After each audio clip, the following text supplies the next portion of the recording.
की प्रदोष पड़ती है तो शंकर भगवान कैलाश पर निवास करते हैं। मंगलवार की प्रदोष पड़ती है तो शिव काशी में निवास करते हैं। बुधवार की प्रदोष पड़ती है तो शिव रजत भवन में निवास करते हैं। गुरुवार की प्रदोष पड़ती है तो शिव गंगा के स्थल पर निवास करते हैं। शुक्रवार की अगर प्रदोष पड़ती है तो शिव नीलकंठ पर विराजमान होते हैं। शनिवार की अगर प्रदोष पड़ती है तो शिव शमी के वृक्ष के नीचे रहते हैं। और रविवार की जब प्रदोष पड़ती है तो शिव बेलपत्र के पेड़ के नीचे निवास करते हैं। महाराज, ये एकादशी शंकर से कह रही है कि आपका स्थान ये नहीं कि आप कैलाश पर मिले, उस वार को, उस तिथि के दिन, उस अनुकूल।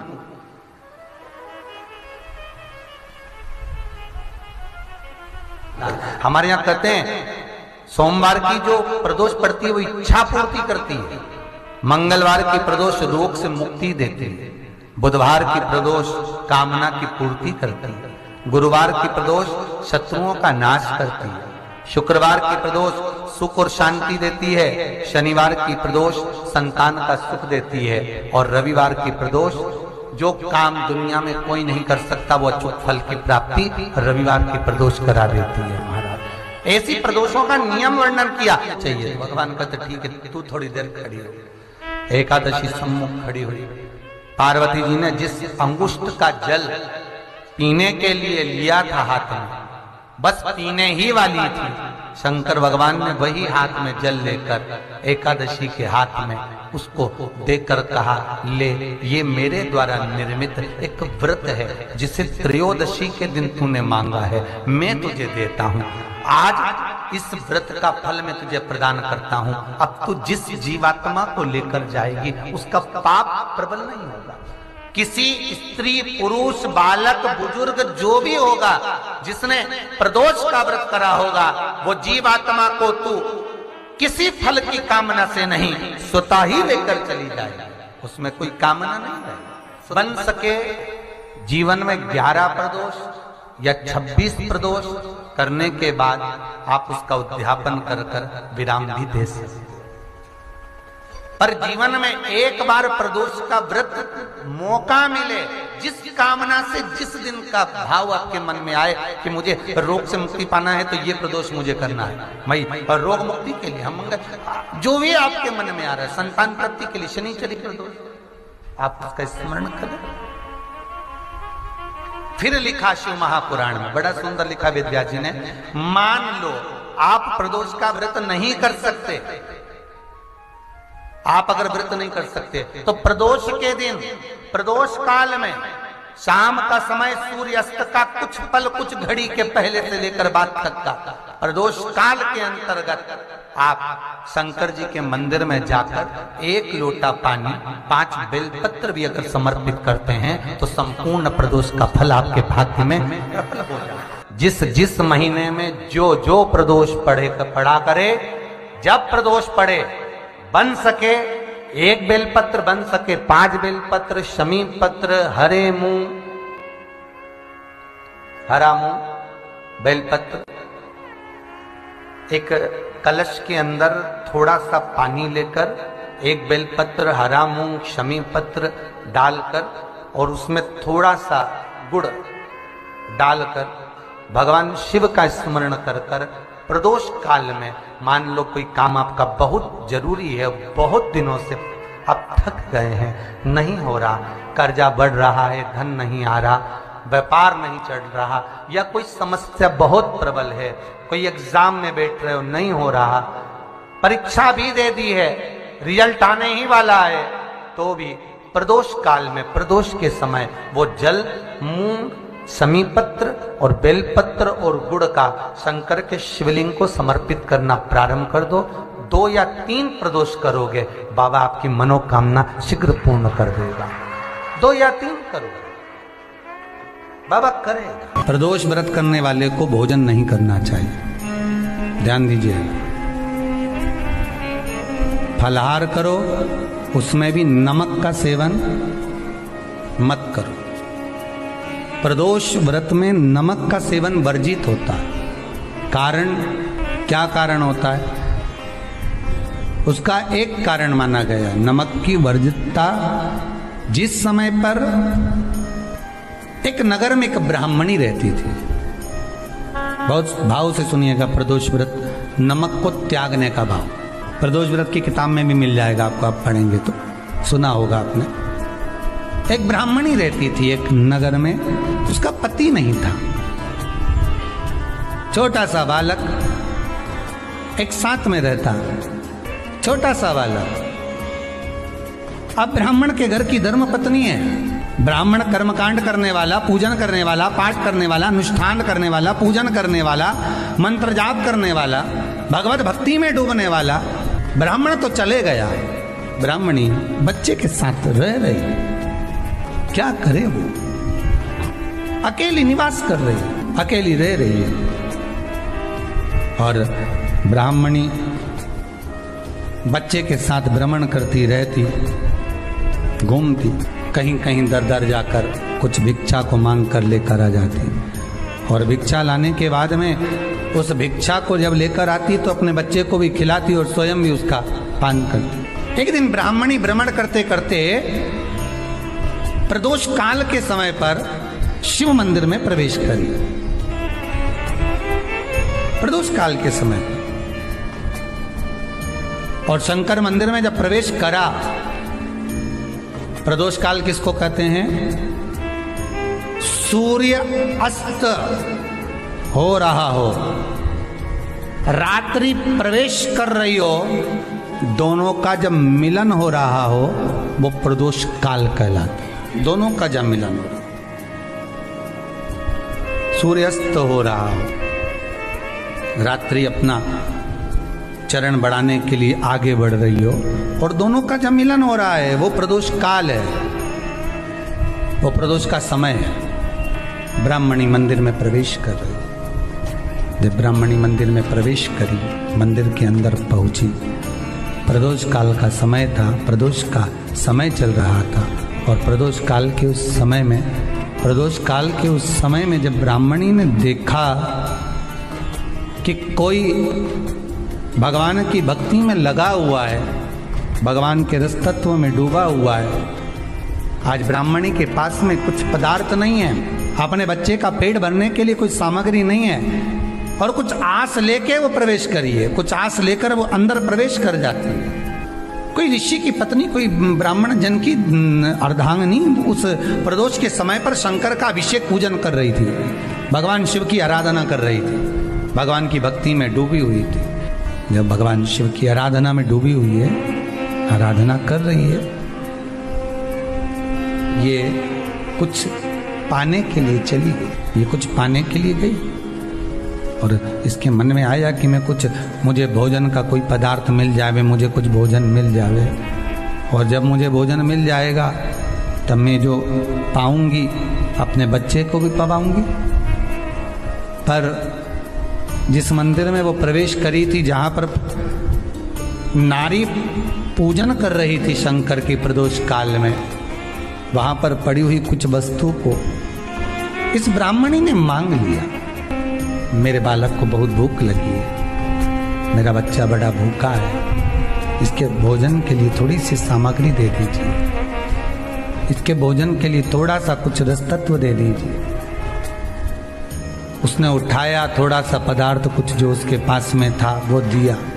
जब दिया तो देने के बाद जब उसे प्राप्त हुआ, और होने के बाद में जब वो मिल गया उसको, तो उसने उस समय पर उस पदार्थ को जैसे ही मुख में लिया, लेते ही कहा, इसमें तो स्वाद नहीं है, इसमें स्वाद नहीं है। उस ब्राह्मणी ने बड़ा सुंदर एक संवाद कहा। घर का जो बड़ा होता है ना, घर का जो बड़े होता है, घर का बुजुर्ग जो होता है, घर का जो प्रथम स्थल प्राप्त करने वाला, मेन कुर्सी पर, अच्छी जगह पर जो बैठने वाला होता है ना, ब्राह्मणी कहती है वो कभी किसी वस्तु में ऐब नहीं देखता, मिनक नहीं निकालता। समाज के अन्नकूट होते हैं, समाज के जब अन्नकूट होते हैं महाराज, समाज के जब अन्नकूट होते हैं, बड़ी बड़ी समाजों में जब कार्तिक महीने में अन्नकूट महोत्सव होते हैं, बहुत सारा प्रसाद बनता है।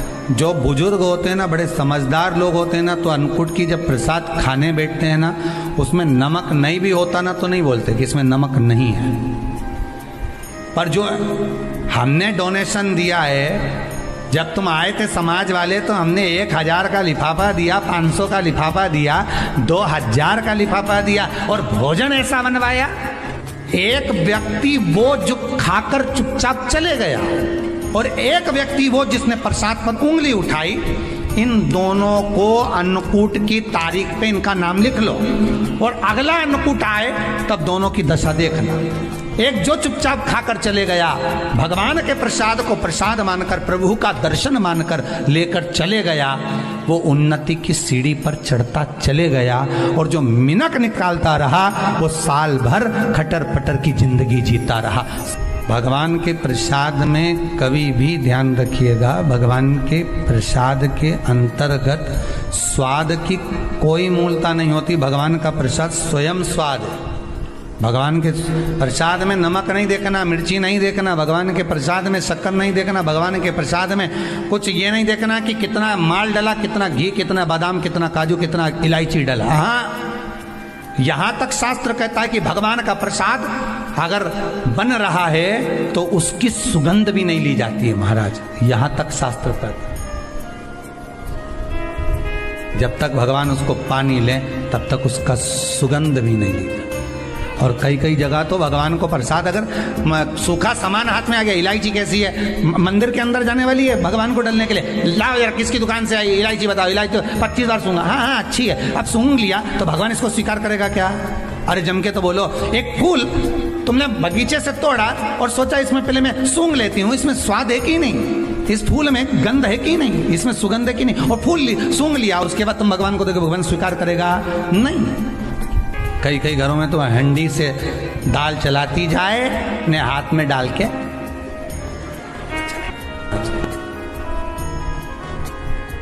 ब्राह्मणी ने जैसी मुख में लिया थूक दिया। ये श्रेष्ठ नहीं है। जो ऋषि की पत्नी अंदर पूजन कर रही थी प्रदोष काल में, उसने कह दिया आपका चेहरा बता रहा है कि आप ब्राह्मण की धर्म पत्नी हैं, पर आज आप दर दर जाकर अगर भिक्षा मांग रही हो, दर दर जाकर अगर भीख मांग रही हो, दर दर जाकर भिक्षा को मांग रही हो, तो इसमें आपके पति का दोष नहीं है, दोष आपका है। क्योंकि आप भगवान के प्रसाद में भी जो स्वाद देखी थी ना, ये आपका एक जन्म का नहीं है, ये ना जाने कितने जन्म का है। ब्राह्मणी के मस्तिष्क में बैठ गया, ब्राह्मणी के उस का ना वो बक्कल में नहीं अक्कल में बैठ गया कि ये स्वाद नहीं देखना। इसलिए प्रदोष व्रत के अंतर्गत ब्राह्मणी ने उस दिन से विचार कर लिया कि जैसे आप पूजन कर रही हो, जैसे आप अर्चना कर रही हो, जैसे आप आराधना कर रही हो, ऐसी आराधना, ऐसी पूजन, ऐसी भक्ति में भी करूँगी, ऐसी आराधना में भी करूँगी। अब मैं स्वाद नहीं देखूंगी। तो प्रदोष व्रत करने वाले को ध्यान रखना चाहिए कि नमक का सेवन ना करे, भोजन ना करे, फलाहार करिए, फल का आहार करिए, प्रयास करिए। और यदि आपने व्रत का ले लिया भोजन का कि हम तो एक टाइम फलाहार करेंगे, एक टाइम भोजन करेंगे, ऐसा भी कई लोग प्रदोष ले लेते हैं, तो वो बात आपकी है, आप तक रखना, ठीक है, अपने मन तक। ठीक है, बाबा आपकी मनोकामना पूर्ण करे, वो भी आओगे। अरे भगवान को धन्यवाद दो कभी कभी कि तूने अच्छे घर में पैदा किया, अच्छा परिवार दिया, अच्छा पति दिया, अच्छी पत्नी दी, अच्छे बच्चे दिए, अच्छा कुटुंब दिया, घर दिया, दुकान दी, जमीन जायदाद दी, शरीर अच्छा दिया, हाथ पैर आँख नाक मुंह सब बढ़िया दिया, एक के भी निपटा के नहीं भेजा तूने। मान लो एक आध निपटा के भेज देता तो क्या झगड़ा करने ऊपर जाते? एक ही कान देता और एक गायब कर देता तो यहाँ से चिपका देता, तो क्या कर लेते? हाथ एक देता और एक गायब कर देता तो क्या झगड़ा करने जाते ऊपर कि मुझे ऐसा शरीर दिया? नहीं, भगवान को धन्यवाद देना कि मुझे अच्छे घर में पैदा करा, कटोरा लेके वहाँ चौराहे पे नहीं बिठाया, तूने अच्छा घर दिया, 2 समय की रोटी दे रहा है, खूब जोरदार शरीर दिया, भजन करने का मुहूर्त दिया, और बचा कुचा था तो ये सियोर वाला महाराज दे दिया कथा सुनाने वाला। शाम के समय पर प्रदोष काल में बेलपत्री के पेड़ के नीचे, चाहे शंकर के मंदिर के दरवाजे पर या शिव मंदिर में, अगर आप प्रदोष के दिन दिया लगाते हो, सोमवार के दिन दिया लगाते हो, तो ऐसा कोई व्यक्ति नहीं जिसको मेरे देव अधिदेव महादेव मेरा विश्वनाथ भंडार नहीं भरता हो, खाली नहीं छोड़ेगा, दे देगा, भंडार भर देगा, कमी तो नहीं रख सकता, ये पक्का। पर तुम करना ही नहीं चाह, 2-4 सोमवार करो और उसके बाद के तो महाराज जी हमने तो करा था, हमको तो मिला ही नहीं। 2-1 प्रदोष करा तुमने, अरे 1 साल करो, सारे दर भी तो अपन ठोकर खा कर आए, इतना साल निकाला अपन ने, और 6 महीना 3 महीना 4 महीना भगवान से निवेदन तो करो, दिल से कहो तो सरी, नी भंडार भरे तो बात दूसरी, एक बार बोलो तो। पर जगत के लोगों के सामने जाकर मत कहना, कहना तो देव अधिदेव महादेव से कहना। प्रदोष व्रत करने वाले को प्रदोष के दिन प्रयास करना चाहिए कि रात्रि के समय पर आधा घंटा, 10 मिनट, 20 मिनट जागरण करे। जागरण मतलब थोड़ा भगवान का भजन कर ले। भले 4-5 माताएं इकट्ठी नहीं हो तो अपन अकेले ही कर लो। अपन अकेले कम है क्या भाई, अपन कम पड़े, आराधना अकेले भी करो, जागरण करो। जब आपकी 11 प्रदोष हो जाए, 26 प्रदोष हो जाए, तब उद्यापन करो। उद्यापन 2 ब्राह्मणों को जोड़े से बुलाओ, ब्राह्मणों को जोड़े से बुलाकर उनके चरणों की पूजन कर कर, आराधना कर कर, सुंदर मंडप तैयार कर कर भगवान का, उसमें सुंदर रंगोली डालकर, मंडल बनवाकर पूजन करो शंकर भगवान की प्रदोष का। एक दिन पहले गणेश की आराधना करो, पूजन करो, और प्रदोष वाले दिन जो मंडल बनाए हैं पूजन अर्चना करने के लिए, जो स्थान दिया है उसकी आराधना करो। खीर की आहुतियाँ दीजिए 108 बार। जो ब्राह्मण आए उनके माध्यम से मंत्रों द्वारा पूजन कराकर खीर की आहुतियाँ दीजिए, शिव नाम महाराज। फिर ब्राह्मणों को जोड़े से भोजन कराकर, चरणों को नमन कर कर, दक्षिणा प्रदान कर कर, निवेदन कर कर ब्राह्मणों से कहें, हे ब्राह्मण देवता, आप हमें आशीर्वाद प्रदान करें कि जिस प्रदोष का हमने व्रत किया है उस व्रत का पुण्य फल हमें प्राप्त हो। ऐसा ब्राह्मण चरण को नमन कर कर, प्रणाम कर कर उनसे अपने मस्तक पर अक्षत छुड़वाएं। फिर नमन कर कर, भोजन कराकर विदा करें। शाम को भगवान का जागरण करें। ऐसे प्रदोष व्रत का उद्यापन कर अपने जीवन को सार्थक बनाएं। ऐसा सुंदर प्रदोष व्रत का व्याख्यान वर्णन स्कंद पुराण में करा गया। वही स्कंद पुराण का प्रदोष व्रत का वर्णन आपको शिव महापुराण के इस सुंदर संवाद में किया गया। जिस प्रदोष व्रत का हम वर्णन करते हैं, जिस प्रदोष के दिन का आपको बधाई कल हमने दी थी कि प्रदोष की आपको बधाई हो। प्रदोष शाम का जो समय होता है, प्रदोष काल जो होता है, उसका वर्णन जब हम करते हैं, ये प्रदोष की पूजन का विधान किसने बनाया, ये प्रदोष की पूजन का नियम किसने बनाया, ये प्रदोष की संध्या काल का, प्रदोष के समय का पूजन का विधान कौन बनाया, ये प्रदोष के समय पर एक बेलपत्र चढ़ाने का विधान किसने बनाया, प्रदोष के समय पर एक समीपत्र चढ़ने का विधान किसने बनाया। प्रदोष के समय पर अगर मान लो कोई भिखारी से भिखारी व्यक्ति भी है जो ठेला चला रहा है, उसके पास में खाने के लिए कुछ नहीं है, फटे कपड़े पहन रहा है, उसकी जिंदगी में कुछ भी नहीं बचा और कर्जे में लदालूम हो गया, एक चावल का दाना अगर वो प्रदोष के दिन, प्रदोष काल में शाम के समय पर शंकर के शिवलिंग पर चढ़ा देता है तो 3 या 4 प्रदोष में उसका कर्जा चूकना प्रारंभ हो जाता है। प्रदोष का विधान इतना ये प्रदोष का वर्णन करा किसने, इतना प्रदोष की महत्वता बताई किसने, कौन करे इतना वर्णन। अगर प्रदोष की महत्वता बताने वाला कोई है, इसीलिए मेरे शंकर भगवान माता सती को लेकर कुंभज ऋषि के यहाँ, अगस्त ऋषि के यहाँ कथा सुनने के लिए गए थे, क्योंकि उनके बराबर कोई शंकर के महत्व को बता नहीं सकता और प्रदोष के महत्व को नहीं बता सकता। सती मैया को प्रदोष का महत्व बताने के लिए शंकर सती जी को लेकर कुंभज बाबा के यहाँ गए थे, अगस्त ऋषि के, कि प्रदोष के महत्व को तो जानो सती तुम। तुम प्रदोष के महत्व को तो सती जानो, तुम प्रदोष के महत्व को तो सती पहचानो कि प्रदोष का महत्व क्या होता है, प्रदोष काल का महत्व क्या होता है, प्रदोष के समय का महत्व क्या होता है। जिस समय पर सूरज डूब रहा हो,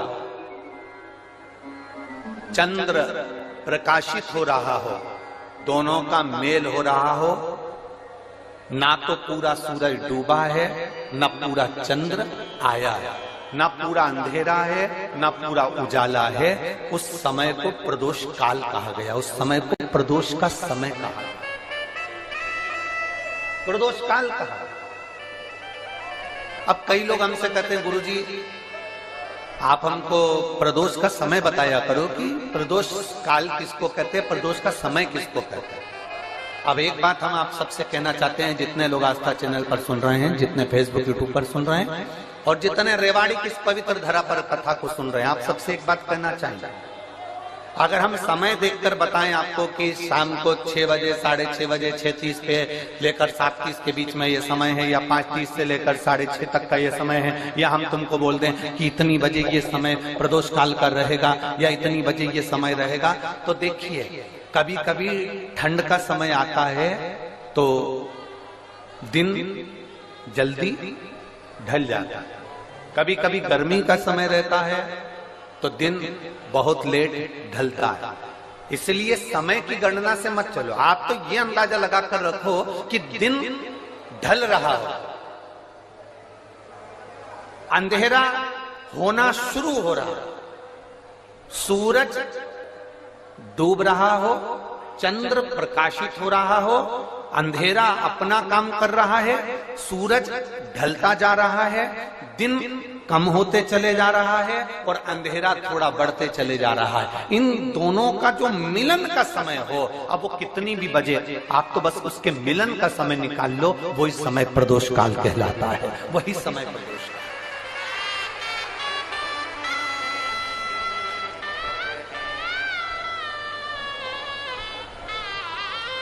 अब प्रदोष काल की पूजन का विधान किसने बनाया? कोई आपसे पूछे तो क्या बताओगे? जम के बोलो जल्दी से, कौन ने बताया था? अगस्त ऋषि। हम अगर बीमारी के लिए कोई उपाय करें तो कौन सी प्रदोष पर करें, और लक्ष्मी के लिए कोई उपाय करें तो कौन सी प्रदोष पर करें? तो अच्छे से सुन लेना भाइयों, शुक्ल पक्ष में जो प्रदोष पड़ती है वो लक्ष्मी की वृद्धि के लिए होती है, कृष्ण पक्ष में जो प्रदोष पड़ती है वो रोग और बीमारी को मिटाने की होती है। तो जितने उपाय आपको प्रदोष के बताए जाते हैं उस हिसाब से आप करो कि शुक्ल पक्ष की प्रदोष है तो लक्ष्मी का कोई उपाय करना है तो हमें शुक्ल पक्ष की प्रदोष पे करना है। अगर हमें बीमारी से निपटने का कोई इलाज करना है या कोई उपाय करना है तो उसको कृष्ण पक्ष की प्रदोष पर करना है। अब शुक्ल पक्ष की प्रदोष, उसकी प्रदोष का दिन था, बैठा हुआ था,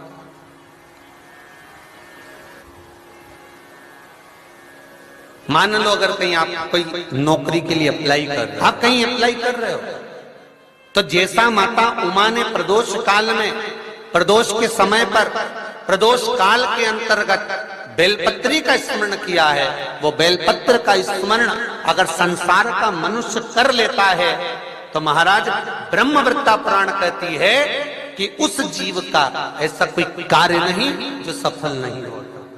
महाराज मेरा निवेदन रहेगा, किसी एग्जाम में आप बैठ रहे हो, इंटरव्यू के लिए जा रहे हो, किसी कार्य के लिए जा रहे हो, नौकरी नहीं लग रही, सर्विस नहीं लग रही, तो महाराज तांबे के कलश में 11 बेलपत्र को रखा जाए और तांबे के कलश में 11 बेलपत्र रखकर उसमें 11 सफेद पुष्प को डाला जाए।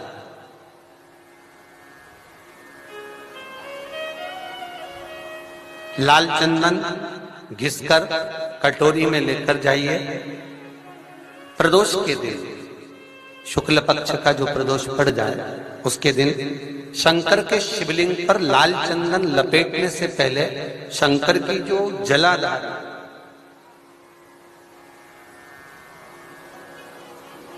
महाराज ये शिवलिंग है,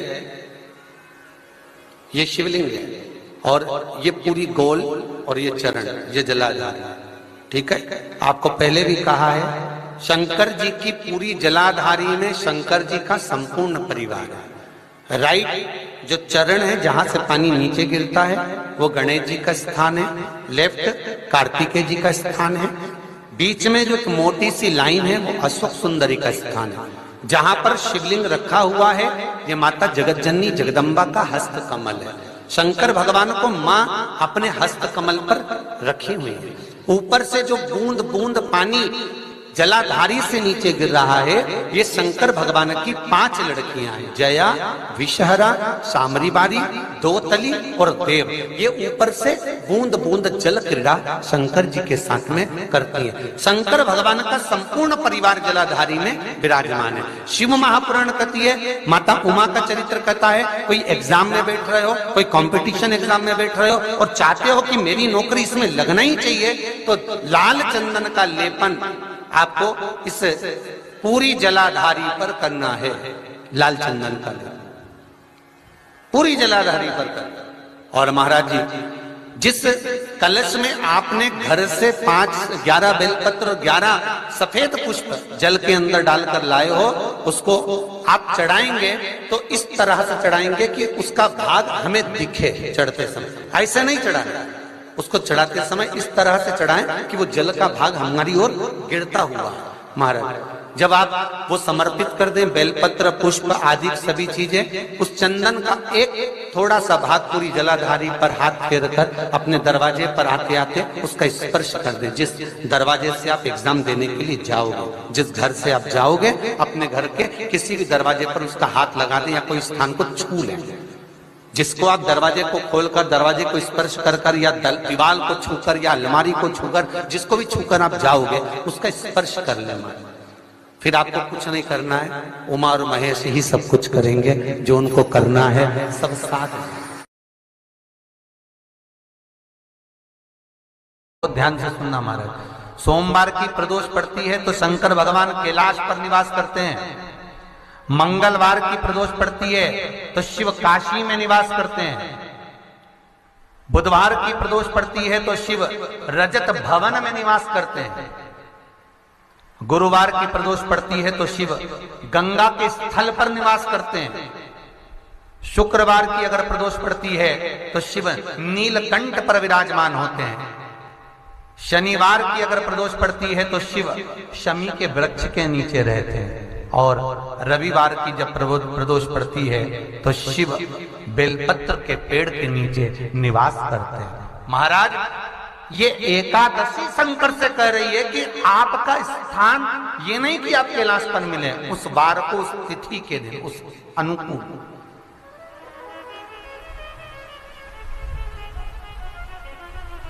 हमारे यहां कहते हैं सोमवार की जो प्रदोष पड़ती है वो इच्छा पूर्ति करती है। मंगलवार की प्रदोष रोग से मुक्ति देती है। बुधवार की प्रदोष कामना की पूर्ति करती है। गुरुवार की प्रदोष शत्रुओं का नाश करती है। शुक्रवार की प्रदोष सुख और शांति देती है। शनिवार की प्रदोष संतान का सुख देती है। और रविवार की प्रदोष जो काम दुनिया में कोई नहीं कर सकता वो अचूक फल की प्राप्ति रविवार की प्रदोष करा देती है। महाराज ऐसी प्रदोषों का नियम वर्णन किया चाहिए। भगवान कहते ठीक है तू थोड़ी देर खड़ी हो। एकादशी सम्मुख खड़ी हुई। पार्वती जी ने जिस अंगुष्ठ का जल पीने के लिए लिया था हाथ में, बस पीने ही वाली थी, शंकर भगवान ने वही हाथ में जल लेकर एकादशी के हाथ में उसको देकर कहा, ले ये मेरे द्वारा निर्मित एक व्रत है जिसे त्रयोदशी के दिन तूने मांगा है, मैं तुझे देता हूं। आज इस व्रत का फल मैं तुझे प्रदान करता हूं। अब तू जिस जीवात्मा को लेकर जाएगी उसका पाप प्रबल नहीं होगा। किसी स्त्री, पुरुष, बालक, बुजुर्ग जो भी होगा जिसने प्रदोष का व्रत करा होगा वो जीवात्मा को तू किसी फल की कामना से नहीं स्वतः ही लेकर चली जाए। उसमें कोई कामना नहीं है। बन सके जीवन में 11 प्रदोष या 26 प्रदोष करने के बाद आप उसका उद्यापन कर कर विराम भी दे सकते। पर जीवन में एक बार प्रदोष का व्रत मौका मिले, जिस कामना से जिस दिन का भाव आपके मन में आए कि मुझे रोग से मुक्ति पाना है तो ये प्रदोष मुझे करना है, मैं और रोग मुक्ति के लिए हम मंगल जो भी आपके मन में आ रहा है, संतान प्राप्ति के लिए शनिचरी प्रदोष, आप उसका स्मरण करें। फिर लिखा शिव महापुराण में, बड़ा सुंदर लिखा वेदव्यास जी ने, मान लो आप प्रदोष का व्रत नहीं कर सकते, आप अगर व्रत नहीं कर सकते तो प्रदोष के दिन, प्रदोष काल में शाम का समय सूर्य अस्त का कुछ पल, कुछ घड़ी के पहले से लेकर बाद तक का प्रदोष काल के अंतर्गत आप शंकर जी के मंदिर में जाकर 1 लोटा पानी, 5 बेलपत्र भी अगर समर्पित करते हैं तो संपूर्ण प्रदोष का फल आपके भाग्य में प्रबल हो जाए। जिस महीने में जो प्रदोष पड़ा करे, जब प्रदोष पड़े, बन सके 1 बेलपत्र, बन सके 5 बेलपत्र, शमी पत्र, हरे मूंग,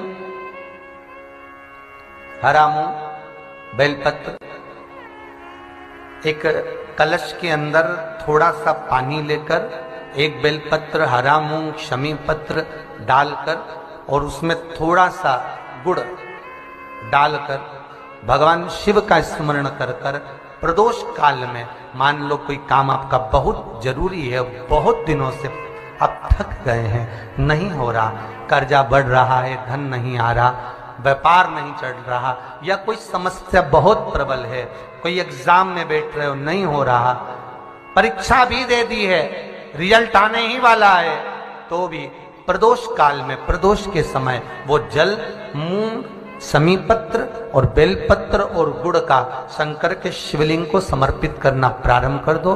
2 या 3 प्रदोष करोगे, बाबा आपकी मनोकामना शीघ्र पूर्ण कर देगा। 2 या 3 करोगे, बाबा करेगा। प्रदोष व्रत करने वाले को भोजन नहीं करना चाहिए, ध्यान दीजिए।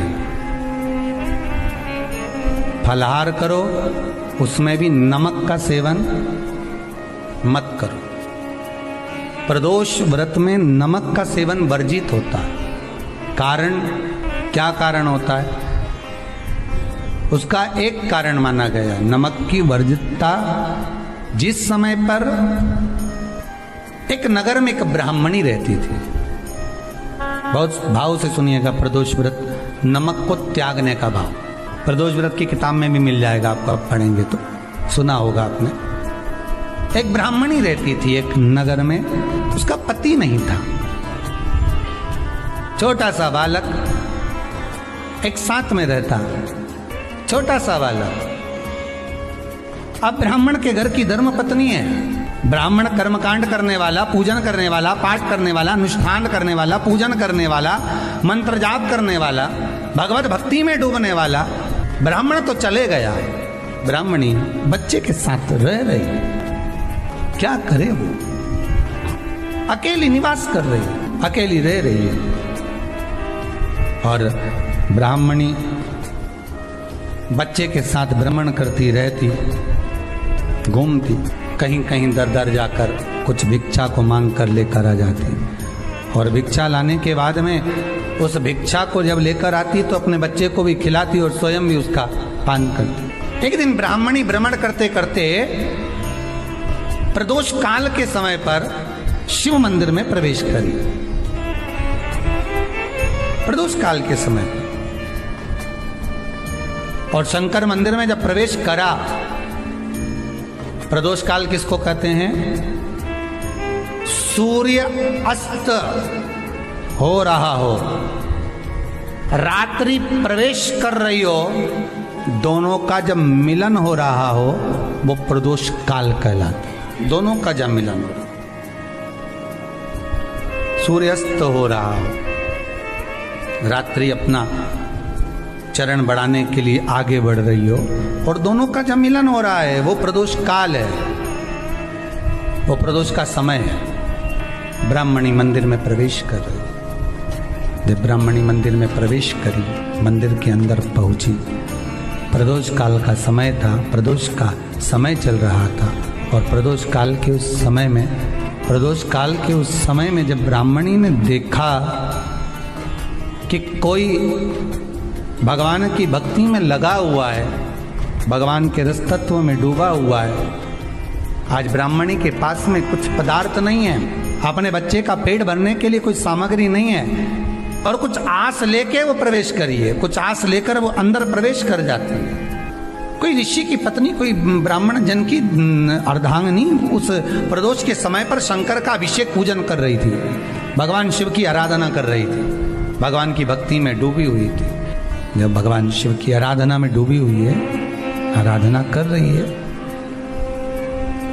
ये कुछ पाने के लिए चली गई, ये कुछ पाने के लिए गई और इसके मन में आया कि मैं कुछ, मुझे भोजन का कोई पदार्थ मिल जावे, मुझे कुछ भोजन मिल जावे, और जब मुझे भोजन मिल जाएगा तब मैं जो पाऊंगी अपने बच्चे को भी पाऊंगी। पर जिस मंदिर में वो प्रवेश करी थी, जहाँ पर नारी पूजन कर रही थी शंकर की प्रदोष काल में, वहाँ पर पड़ी हुई कुछ वस्तु को इस ब्राह्मणी ने मांग लिया। मेरे बालक को बहुत भूख लगी है, मेरा बच्चा बड़ा भूखा है, इसके भोजन के लिए थोड़ी सी सामग्री दे दीजिए, इसके भोजन के लिए थोड़ा सा कुछ रसतत्व दे दीजिए। उसने उठाया थोड़ा सा पदार्थ, कुछ जो उसके पास में था वो दिया। जब दिया तो देने के बाद जब उसे प्राप्त हुआ और होने के बाद में जब वो मिल गया उसको, तो उसने उस समय पर उस पदार्थ को जैसे ही मुख में लिया, लेते ही कहा इसमें तो स्वाद नहीं है, इसमें स्वाद नहीं है। उस ब्राह्मणी ने बड़ा सुंदर एक संवाद कहा। घर का जो बड़ा होता है ना, घर का जो बड़े होता है, घर का बुजुर्ग जो होता है, घर का जो प्रथम स्थल प्राप्त करने वाला, मेन कुर्सी पर अच्छी जगह पर जो बैठने वाला होता है ना, ब्राह्मणी कहती है वो कभी किसी वस्तु में ऐब नहीं देखता, मिनक नहीं निकालता। समाज के अन्नकूट होते हैं, समाज के जब अन्नकूट होते हैं महाराज, समाज के जब अन्नकूट होते हैं, बड़ी बड़ी समाजों में जब कार्तिक महीने में अन्नकूट महोत्सव होते हैं, बहुत सारा प्रसाद बनता है। जो बुजुर्ग होते हैं ना, बड़े समझदार लोग होते हैं ना, तो अन्नकूट की जब प्रसाद खाने बैठते हैं ना, उसमें नमक नहीं भी होता ना, तो नहीं बोलते कि इसमें नमक नहीं है। पर जो हमने डोनेशन दिया है, जब तुम आए थे समाज वाले, तो हमने 1000 का लिफाफा दिया, 500 का लिफाफा दिया, 2000 का लिफाफा दिया, और भोजन ऐसा बनवाया। एक व्यक्ति वो जो खाकर चुपचाप चले गया, और एक व्यक्ति वो जिसने प्रसाद पर उंगली उठाई। इन दोनों को अन्नकूट की तारीख पे इनका नाम लिख लो, और अगला अन्नकूट आए तब दोनों की दशा देखना। एक जो चुपचाप खाकर चले गया, भगवान के प्रसाद को प्रसाद मानकर, प्रभु का दर्शन मानकर लेकर चले गया, वो उन्नति की सीढ़ी पर चढ़ता चले गया, और जो मिनक निकालता रहा वो साल भर खटर पटर की जिंदगी जीता रहा। भगवान के प्रसाद में कभी भी ध्यान रखिएगा, भगवान के प्रसाद के अंतर्गत स्वाद की कोई मूलता नहीं होती। भगवान का प्रसाद स्वयं स्वाद है।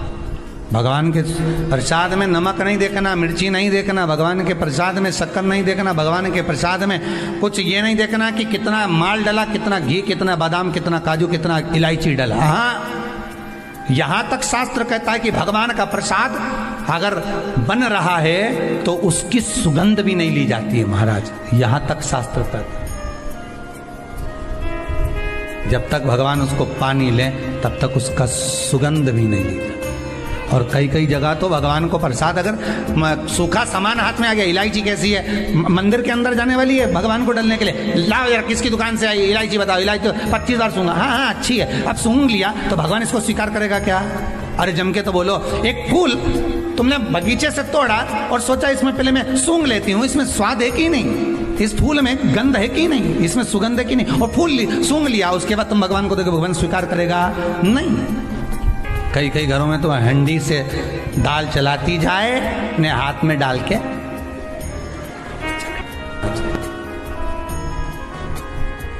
ब्राह्मणी ने जैसे मुख में लिया थूक दिया। ये श्रेष्ठ नहीं है।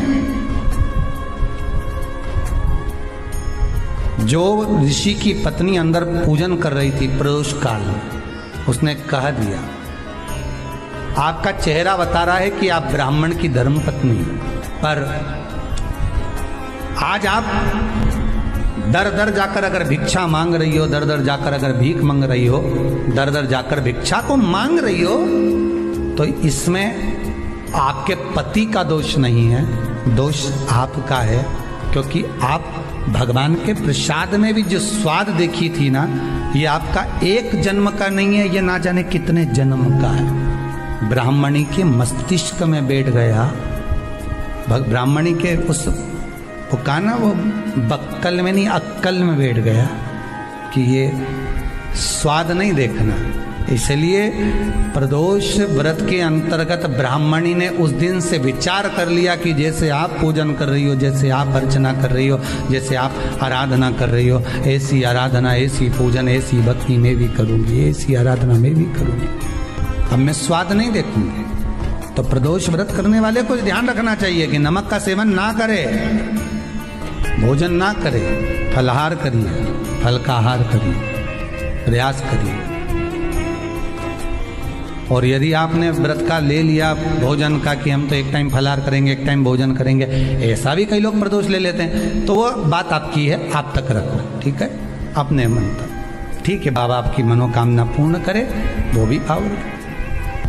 अरे भगवान को धन्यवाद दो कभी कभी कि तूने अच्छे घर में पैदा किया, अच्छा परिवार दिया, अच्छा पति दिया, अच्छी पत्नी दी, अच्छे बच्चे दिए, अच्छा कुटुंब दिया, घर दिया, दुकान दी, जमीन जायदाद दी, शरीर अच्छा दिया, हाथ पैर आँख नाक मुंह सब बढ़िया दिया, एक के भी निपटा के नहीं भेजा तूने।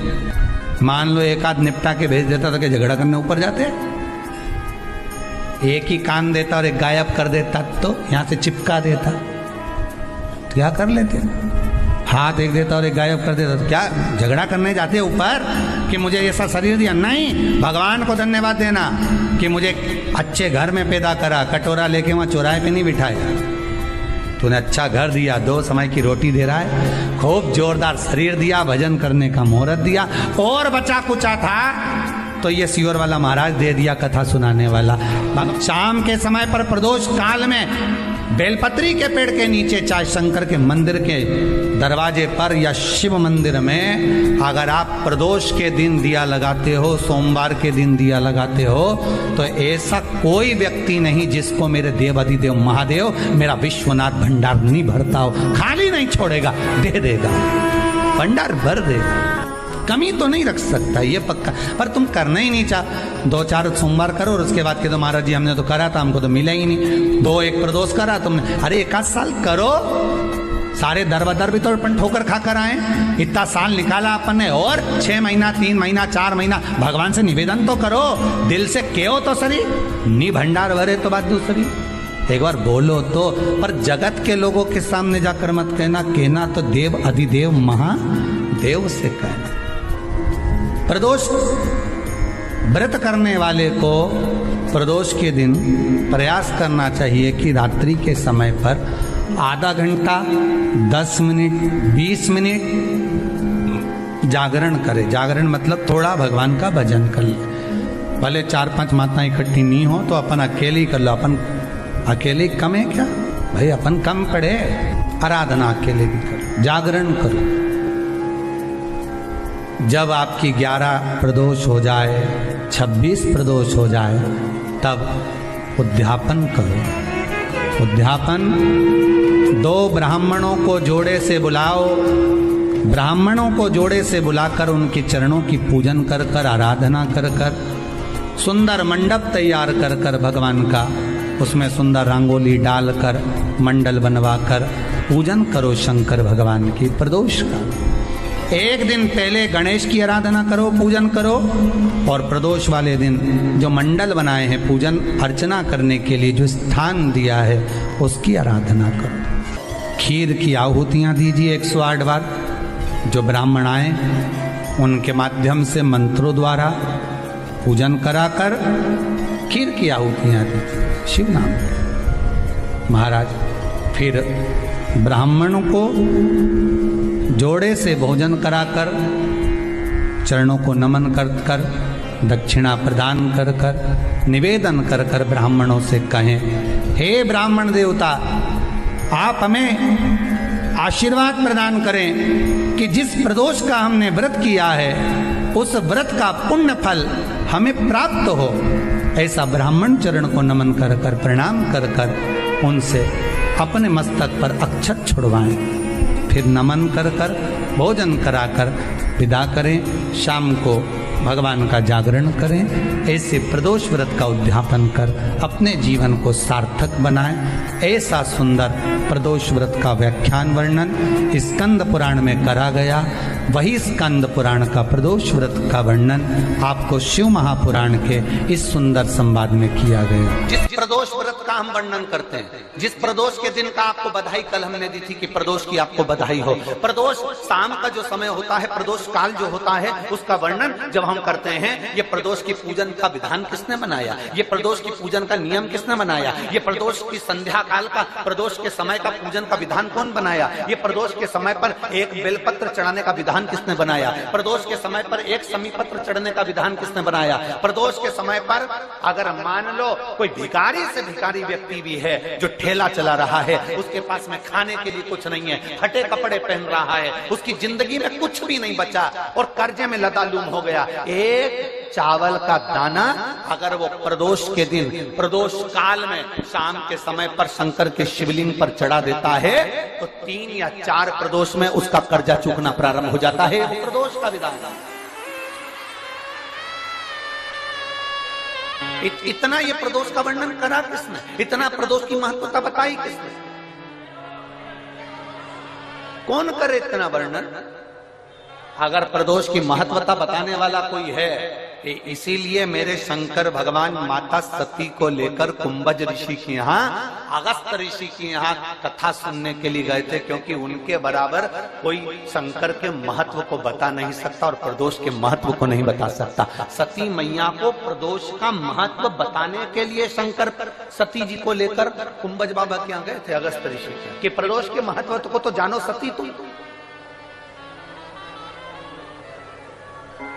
तुम प्रदोष के महत्व को तो सती जानो, तुम प्रदोष के महत्व को तो सती पहचानो कि प्रदोष का महत्व क्या होता है, प्रदोष काल का महत्व क्या होता है, प्रदोष के समय का महत्व क्या होता है।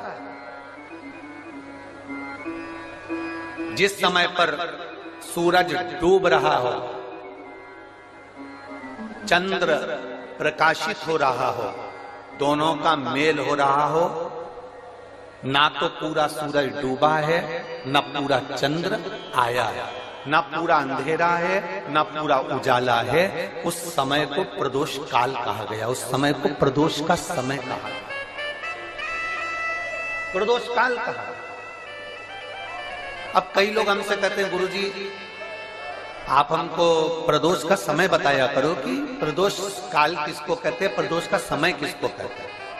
अब एक बात हम आप सबसे कहना चाहते हैं, जितने लोग आस्था चैनल पर सुन रहे हैं, जितने फेसबुक यूट्यूब पर सुन रहे हैं और जितने रेवाड़ी की इस पवित्र धरा पर कथा को सुन रहे हैं, आप सबसे एक बात कहना चाहिए। अगर हम समय देखकर बताएं आपको कि शाम को 6 बजे, 6:30 बजे, 6:30 पे लेकर 7:30 के बीच में ये समय है, या 5:30 से लेकर 6:30 तक का ये समय है, या हम तुमको बोल दें कि इतनी बजे ये समय प्रदोष काल का रहेगा या इतनी बजे ये समय रहेगा, तो देखिए कभी कभी ठंड का समय आता है तो दिन जल्दी ढल जाता है, कभी कभी गर्मी का समय रहता है तो दिन बहुत लेट ढलता है। इसलिए समय की गणना से मत चलो, आप तो ये अंदाजा लगाकर रखो कि दिन ढल रहा हो, अंधेरा होना शुरू हो रहा, सूरज डूब रहा हो, चंद्र प्रकाशित हो रहा हो, अंधेरा अपना काम कर रहा है, सूरज ढलता जा रहा है, दिन कम होते चले जा रहा है और अंधेरा थोड़ा बढ़ते चले जा रहा है। इन दोनों का जो मिलन का समय हो, अब वो कितनी भी बजे, आप तो बस उसके मिलन का समय निकाल लो, वही समय प्रदोष काल कहलाता है, वही समय प्रदोष काल।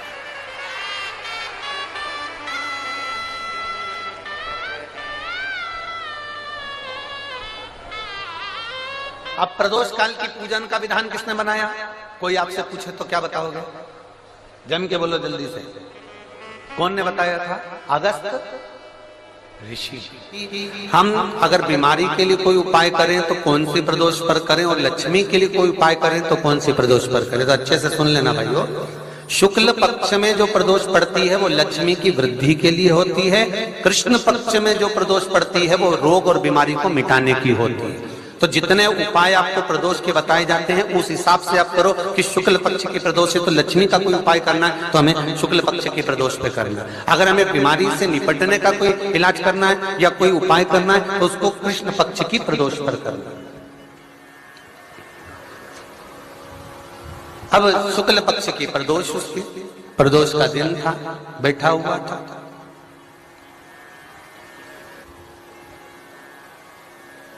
मान लो अगर कहीं आप कोई नौकरी के लिए अप्लाई कर रहे हो, आप कहीं अप्लाई कर रहे हो, तो जैसा माता उमा ने प्रदोष काल में, प्रदोष के समय पर, प्रदोष काल के अंतर्गत बेलपत्री का स्मरण किया है, वो बेलपत्र का स्मरण अगर संसार का मनुष्य कर लेता है तो महाराज ब्रह्मवृत्ता पुराण कहती है कि उस जीव का ऐसा कोई कार्य नहीं जो सफल नहीं होता। महाराज मेरा निवेदन रहेगा, किसी एग्जाम में आप बैठ रहे हो, इंटरव्यू के लिए जा रहे हो, किसी कार्य के लिए जा रहे हो, नौकरी नहीं लग रही, सर्विस नहीं लग रही, तो महाराज तांबे के कलश में 11 बेलपत्र को रखा जाए और तांबे के कलश में 11 बेलपत्र रखकर उसमें 11 सफेद पुष्प को डाला जाए।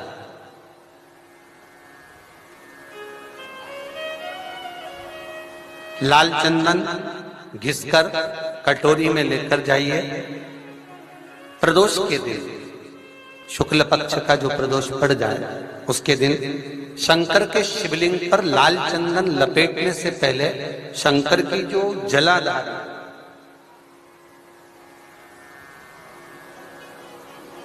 महाराज ये शिवलिंग है, ये शिवलिंग है और ये पूरी गोल और ये चरण, ये जलाधार, ठीक है। आपको पहले भी कहा है शंकर जी की पूरी जलाधारी में शंकर जी का संपूर्ण परिवार है। राइट जो चरण है जहां से पानी नीचे गिरता है वो गणेश जी का स्थान है, लेफ्ट कार्तिकेय जी का स्थान है, बीच में जो एक मोटी सी लाइन है वो अश्वक सुंदरी का स्थान है। जहां पर शिवलिंग रखा हुआ है ये माता जगत जननी जगदम्बा का हस्त कमल है। शंकर भगवान को मां अपने हस्त कमल पर रखी हुई है।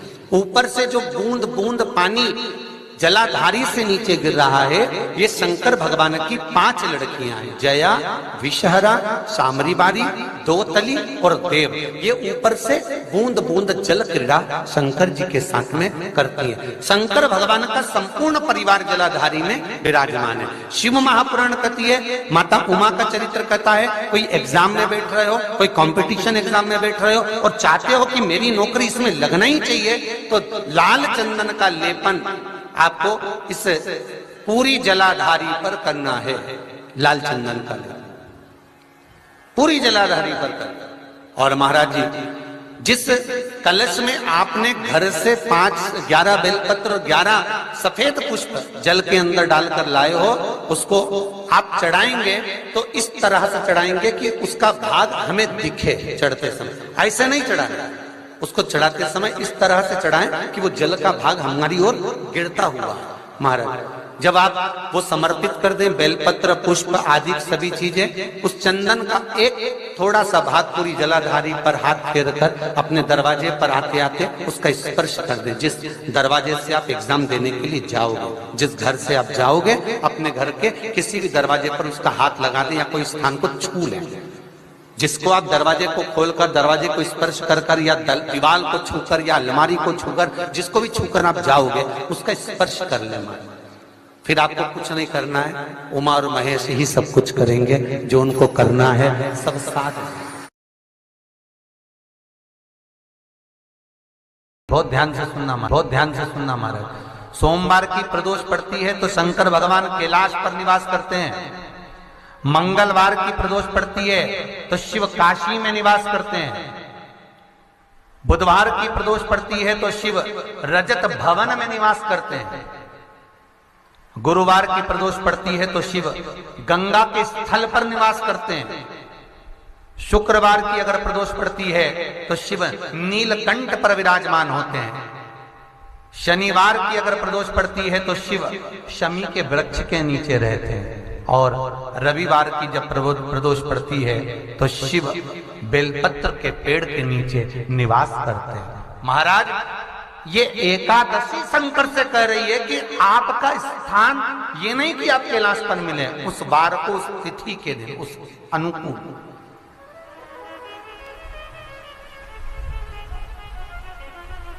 हमारे यहां कहते हैं सोमवार की जो प्रदोष पड़ती है वो इच्छा पूर्ति करती है, मंगलवार की प्रदोष रोग से मुक्ति देती है, बुधवार की प्रदोष कामना की पूर्ति करती है, गुरुवार की प्रदोष शत्रुओं का नाश करती है, शुक्रवार की प्रदोष सुख और शांति देती है, शनिवार की प्रदोष संतान का सुख देती है, और रविवार की प्रदोष जो काम दुनिया में कोई नहीं कर सकता वो अचूक फल की प्राप्ति रविवार की प्रदोष करा देती है। महाराज, ऐसी प्रदोषों का नियम वर्णन किया चाहिए। भगवान कहते ठीक है, तू थोड़ी देर खड़ी हो। एकादशी सम्मुख खड़ी हुई, पार्वती जी ने जिस अंगुष्ठ का जल पीने के लिए लिया था हाथ में, बस पीने ही वाली थी, शंकर भगवान ने वही हाथ में जल लेकर एकादशी के हाथ में उसको देकर कहा, ले, ये मेरे द्वारा निर्मित एक व्रत है जिसे त्रयोदशी के दिन तूने मांगा है, मैं तुझे देता हूं।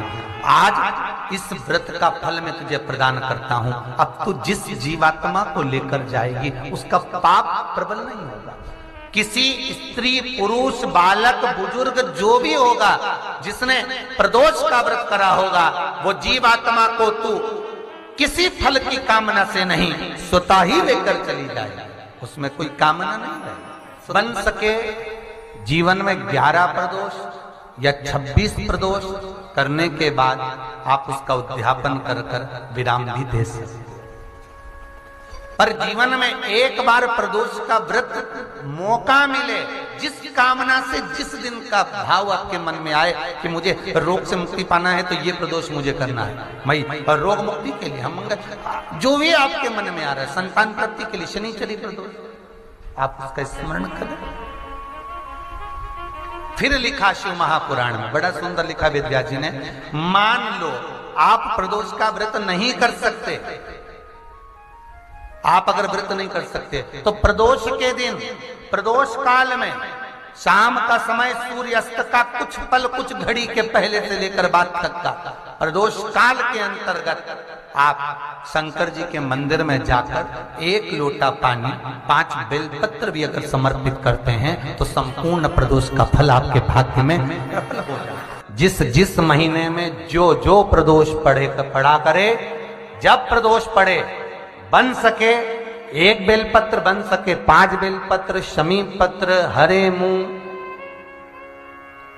हरा मुंह बेलपत्र, एक कलश के अंदर थोड़ा सा पानी लेकर 1 बेलपत्र, हरा मूंग, शमी पत्र डालकर और उसमें थोड़ा सा गुड़ डालकर भगवान शिव का स्मरण कर कर प्रदोष काल में, मान लो कोई काम आपका बहुत जरूरी है, बहुत दिनों से आप थक गए हैं, नहीं हो रहा, कर्जा बढ़ रहा है, धन नहीं आ रहा, व्यापार नहीं चढ़ रहा, या कोई समस्या बहुत प्रबल है, कोई एग्जाम में बैठ रहे हो, नहीं हो रहा, परीक्षा भी दे दी है, रिजल्ट आने ही वाला है, तो भी प्रदोष काल में, प्रदोष के समय वो जल, मूंग, शमी पत्र और बेलपत्र और गुड़ का शंकर के शिवलिंग को समर्पित करना प्रारंभ कर दो। 2 या 3 प्रदोष करोगे, बाबा आपकी मनोकामना शीघ्र पूर्ण कर देगा। 2 या 3 करोगे, बाबा करेगा। प्रदोष व्रत करने वाले को भोजन नहीं करना चाहिए, ध्यान दीजिए। फलाहार करो, उसमें भी नमक का सेवन मत करो। प्रदोष व्रत में नमक का सेवन वर्जित होता है। कारण, क्या कारण होता है? उसका एक कारण माना गया, नमक की वर्जितता। जिस समय पर एक नगर में एक ब्राह्मणी रहती थी, बहुत भाव से सुनिएगा, प्रदोष व्रत नमक को त्यागने का भाव, प्रदोष व्रत की किताब में भी मिल जाएगा आपको, आप पढ़ेंगे तो सुना होगा आपने। एक ब्राह्मणी रहती थी एक नगर में, उसका पति नहीं था, छोटा सा बालक एक साथ में रहता, छोटा सा बालक। अब ब्राह्मण के घर की धर्म पत्नी है, ब्राह्मण कर्मकांड करने वाला, पूजन करने वाला, पाठ करने वाला, अनुष्ठान करने वाला, पूजन करने वाला, मंत्र जाप करने वाला, भगवत भक्ति में डूबने वाला, ब्राह्मण तो चले गया, ब्राह्मणी बच्चे के साथ रह रही, क्या करे वो? अकेली निवास कर रही है, अकेली रह रही है। और ब्राह्मणी बच्चे के साथ भ्रमण करती रहती, घूमती, कहीं कहीं दर दर जाकर कुछ भिक्षा को मांग कर लेकर आ जाती, और भिक्षा लाने के बाद में उस भिक्षा को जब लेकर आती तो अपने बच्चे को भी खिलाती और स्वयं भी उसका पान करती। एक दिन ब्राह्मणी भ्रमण करते करते प्रदोष काल के समय पर शिव मंदिर में प्रवेश करी। प्रदोष काल के समय और शंकर मंदिर में जब प्रवेश करा, प्रदोष काल किसको कहते हैं? सूर्य अस्त हो रहा हो, रात्रि प्रवेश कर रही हो, दोनों का जब मिलन हो रहा हो वो प्रदोष काल कहलाता है। दोनों का जब मिलन हो रहा, सूर्यास्त हो रहा हो, रात्रि अपना चरण बढ़ाने के लिए आगे बढ़ रही हो और दोनों का जब मिलन हो रहा है, वो प्रदोष काल है, वो प्रदोष का समय है। ब्राह्मणी मंदिर में प्रवेश कर रही। जब ब्राह्मणी मंदिर में प्रवेश करी, मंदिर के अंदर पहुंची, प्रदोष काल का समय था, प्रदोष का समय चल रहा था।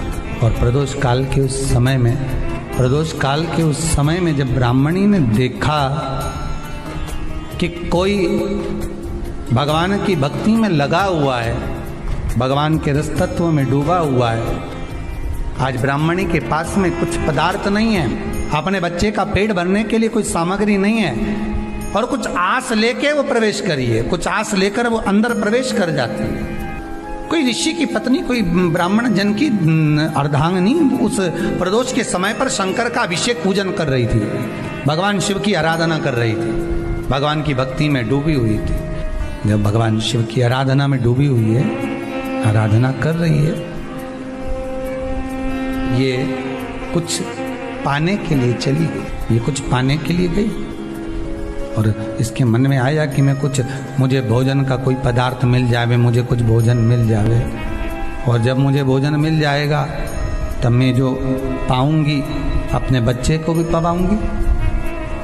पर जिस मंदिर में वो प्रवेश करी थी, जहाँ पर नारी पूजन कर रही थी शंकर की प्रदोष काल में, वहाँ पर पड़ी हुई कुछ वस्तु को इस ब्राह्मणी ने मांग लिया।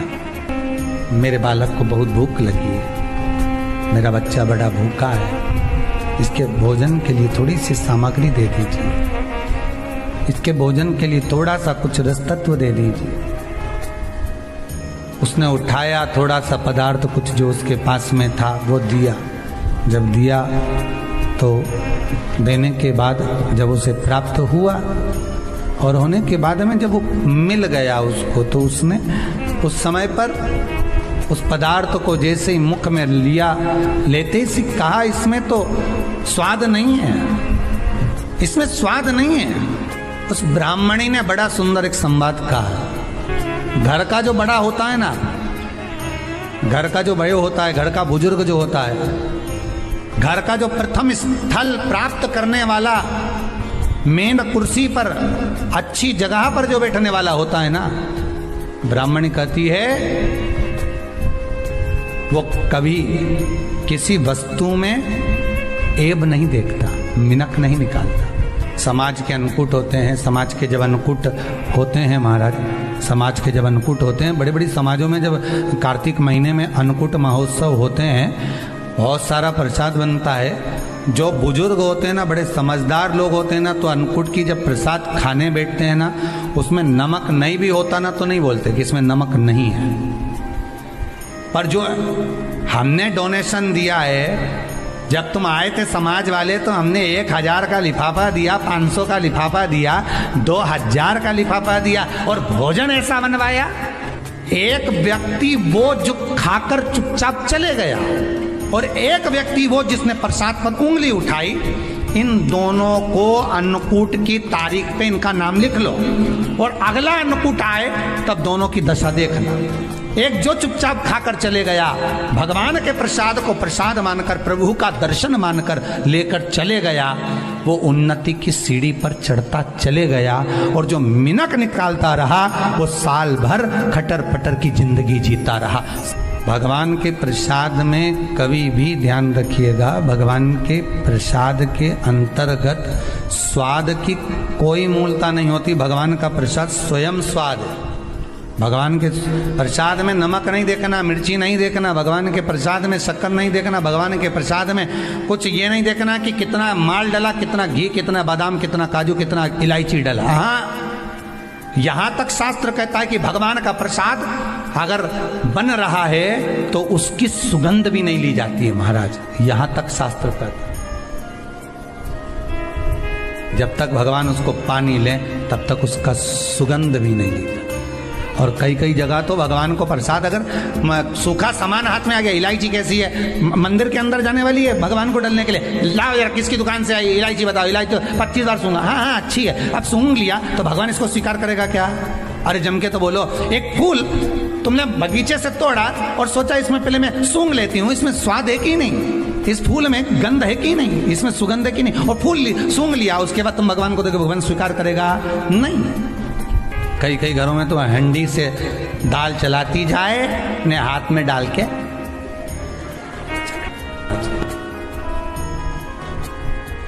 ब्राह्मणी ने जैसी मुख में लिया थूक दिया। ये श्रेष्ठ नहीं है।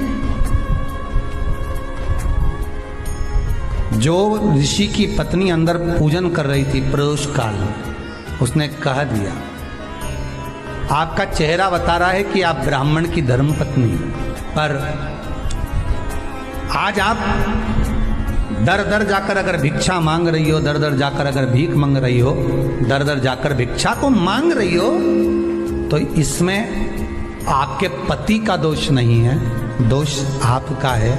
क्योंकि आप भगवान के प्रसाद में भी जो स्वाद देखी थी ना, ये आपका एक जन्म का नहीं है, ये ना जाने कितने जन्म का है। ब्राह्मणी के मस्तिष्क में बैठ गया, ब्राह्मणी के उस ना वो बक्कल में नहीं अक्कल में बैठ गया कि ये स्वाद नहीं देखना। इसलिए प्रदोष व्रत के अंतर्गत ब्राह्मणी ने उस दिन से विचार कर लिया कि जैसे आप पूजन कर रही हो, जैसे आप अर्चना कर रही हो, जैसे आप आराधना कर रही हो, ऐसी आराधना, ऐसी पूजन, ऐसी भक्ति में भी करूँगी, ऐसी आराधना में भी करूँगी। अब मैं स्वाद नहीं देखूंगी। तो प्रदोष व्रत करने वाले को ध्यान रखना चाहिए कि नमक का सेवन ना करे, भोजन ना करे, फलाहार करिए, फल का आहार करिए, प्रयास करिए। और यदि आपने व्रत का ले लिया भोजन का कि हम तो एक टाइम फलाहार करेंगे, एक टाइम भोजन करेंगे, ऐसा भी कई लोग प्रदोष ले लेते हैं, तो वो बात आपकी है, आप तक रखो, ठीक है, अपने मन तक। ठीक है, बाबा आपकी मनोकामना पूर्ण करे, वो भी पाओ। अरे भगवान को धन्यवाद दो कभी कभी कि तूने अच्छे घर में पैदा किया, अच्छा परिवार दिया, अच्छा पति दिया, अच्छी पत्नी दी, अच्छे बच्चे दिए, अच्छा कुटुंब दिया, घर दिया, दुकान दी, जमीन जायदाद दी, शरीर अच्छा दिया, हाथ पैर आंख नाक मुंह सब बढ़िया दिया, एक के भी निपटा के नहीं भेजा तूने। मान लो एक आध निपटा के भेज देता तो क्या झगड़ा करने ऊपर जाते? एक ही कान देता और एक गायब कर देता तो यहां से चिपका देता, क्या कर लेते? हाथ एक देता और एक गायब कर देता तो क्या झगड़ा करने जाते ऊपर कि मुझे ऐसा शरीर दिया? नहीं, भगवान को धन्यवाद देना कि मुझे अच्छे घर में पैदा करा, कटोरा लेके वहां चौराहे पे नहीं बिठाया, तूने अच्छा घर दिया, 2 समय की रोटी दे रहा है, खूब जोरदार शरीर दिया, भजन करने का मुहूर्त दिया, और बचा कुचा था तो ये सियोर वाला महाराज दे दिया, कथा सुनाने वाला। शाम के समय पर प्रदोष काल में बेलपत्री के पेड़ के नीचे, चाहे शंकर के मंदिर के दरवाजे पर या शिव मंदिर में, अगर आप प्रदोष के दिन दिया लगाते हो, सोमवार के दिन दिया लगाते हो, तो ऐसा कोई व्यक्ति नहीं जिसको मेरे देवाधिदेव महादेव, मेरा विश्वनाथ भंडार नहीं भरता हो, खाली नहीं छोड़ेगा, दे देगा, भंडार भर देगा। कमी तो नहीं रख सकता, ये पक्का, पर तुम करना ही नहीं चाह। 2-4 सोमवार करो और उसके बाद के तो महाराज जी हमने तो करा था, हमको तो मिला ही नहीं। 2-1 प्रदोष करा तुमने, अरे 1 साल करो, सारे दर बदर भी तो अपन ठोकर खा कर आए, इतना साल निकाला अपन ने, और 6 महीना 3 महीना 4 महीना भगवान से निवेदन तो करो, दिल से कहो तो सरी, नी भंडार भरे तो बात दूसरी, एक बार बोलो तो। पर जगत के लोगों के सामने जाकर मत कहना, कहना तो देव अधिदेव महादेव से कहना। प्रदोष व्रत करने वाले को प्रदोष के दिन प्रयास करना चाहिए कि रात्रि के समय पर आधा घंटा 10 मिनट 20 मिनट जागरण करे। जागरण मतलब थोड़ा भगवान का भजन कर ले, भले 4-5 माताएं इकट्ठी नहीं हो तो अपन अकेले ही कर लो। अपन अकेले कम है क्या भाई, अपन कम पड़े, आराधना अकेले भी करो, जागरण करो। जब आपकी 11 प्रदोष हो जाए, 26 प्रदोष हो जाए, तब उद्यापन करो। उद्यापन 2 ब्राह्मणों को जोड़े से बुलाओ, ब्राह्मणों को जोड़े से बुलाकर उनके चरणों की पूजन कर कर, आराधना कर कर, सुंदर मंडप तैयार कर कर भगवान का, उसमें सुंदर रंगोली डालकर मंडल बनवाकर पूजन करो शंकर भगवान की प्रदोष का। एक दिन पहले गणेश की आराधना करो, पूजन करो, और प्रदोष वाले दिन जो मंडल बनाए हैं पूजन अर्चना करने के लिए, जो स्थान दिया है उसकी आराधना करो। खीर की आहुतियाँ दीजिए 108 बार, जो ब्राह्मण आए उनके माध्यम से मंत्रों द्वारा पूजन कराकर खीर की आहुतियाँ दीजिए शिव नाम महाराज। फिर ब्राह्मणों को जोड़े से भोजन कराकर, चरणों को नमन कर कर, दक्षिणा प्रदान कर कर, निवेदन कर कर ब्राह्मणों से कहें, हे ब्राह्मण देवता, आप हमें आशीर्वाद प्रदान करें कि जिस प्रदोष का हमने व्रत किया है उस व्रत का पुण्य फल हमें प्राप्त हो। ऐसा ब्राह्मण चरण को नमन कर कर, प्रणाम कर कर उनसे अपने मस्तक पर अक्षत छुड़वाएं। फिर नमन कर कर, भोजन कराकर विदा करें। शाम को भगवान का जागरण करें। ऐसे प्रदोष व्रत का उद्यापन कर अपने जीवन को सार्थक बनाएं। ऐसा सुंदर प्रदोष व्रत का व्याख्यान वर्णन स्कंद पुराण में करा गया। वही स्कंद पुराण का प्रदोष व्रत का वर्णन आपको शिव महापुराण के इस सुंदर संवाद में किया गया। जिस प्रदोष व्रत का हम वर्णन करते हैं, जिस प्रदोष के दिन का आपको बधाई कल हमने दी थी कि प्रदोष की आपको बधाई हो, प्रदोष शाम का जो समय होता है, प्रदोष काल जो होता है, उसका वर्णन जब हम करते हैं, ये प्रदोष की पूजन का विधान किसने बनाया, ये प्रदोष की पूजन का नियम किसने बनाया, ये प्रदोष की संध्या काल का, प्रदोष के समय का पूजन का विधान कौन बनाया, ये प्रदोष के समय पर एक बेलपत्र चढ़ाने का विधान किसने बनाया, प्रदोष के समय पर एक समीपत्र चढ़ने का विधान किसने बनाया, प्रदोष के समय पर अगर मान लो कोई भिखारी से भिखारी व्यक्ति भी है जो ठेला चला रहा है, उसके पास में खाने के लिए कुछ नहीं है, फटे कपड़े पहन रहा है, उसकी जिंदगी में कुछ भी नहीं बचा और कर्जे में लदालूम हो गया, एक चावल का दाना अगर वो प्रदोष के दिन, प्रदोष काल में शाम के समय पर शंकर के शिवलिंग पर चढ़ा देता है तो 3 या 4 प्रदोष में उसका कर्जा चूकना प्रारंभ हो जाता है। वो प्रदोष का विधान। इतना ये प्रदोष का वर्णन करा किसने, इतना प्रदोष की महत्वता बताई किसने, कौन करे इतना वर्णन? अगर प्रदोष की महत्वता बताने वाला कोई है, इसीलिए मेरे शंकर भगवान माता सती को लेकर कुंभज ऋषि के यहाँ, अगस्त ऋषि के यहाँ कथा सुनने के लिए गए थे, क्योंकि उनके बराबर कोई शंकर के महत्व को बता नहीं सकता और प्रदोष के महत्व को नहीं बता सकता। सती मैया को प्रदोष का महत्व बताने के लिए शंकर सती जी को लेकर कुंभज बाबा के यहाँ गए थे, अगस्त ऋषि के, प्रदोष के महत्व को तो जानो सती तुम प्रदोष के महत्व को तो सती जानो, तुम प्रदोष के महत्व को तो सती पहचानो कि प्रदोष का महत्व क्या होता है, प्रदोष काल का महत्व क्या होता है, प्रदोष के समय का महत्व क्या होता है। जिस समय पर सूरज डूब रहा हो, चंद्र प्रकाशित हो रहा हो, दोनों का मेल हो रहा हो, ना तो पूरा सूरज डूबा है, न पूरा चंद्र आया है, न पूरा अंधेरा है, न पूरा उजाला है। उस समय को प्रदोष काल कहा गया, उस समय को प्रदोष का समय कहा, प्रदोष काल कहा।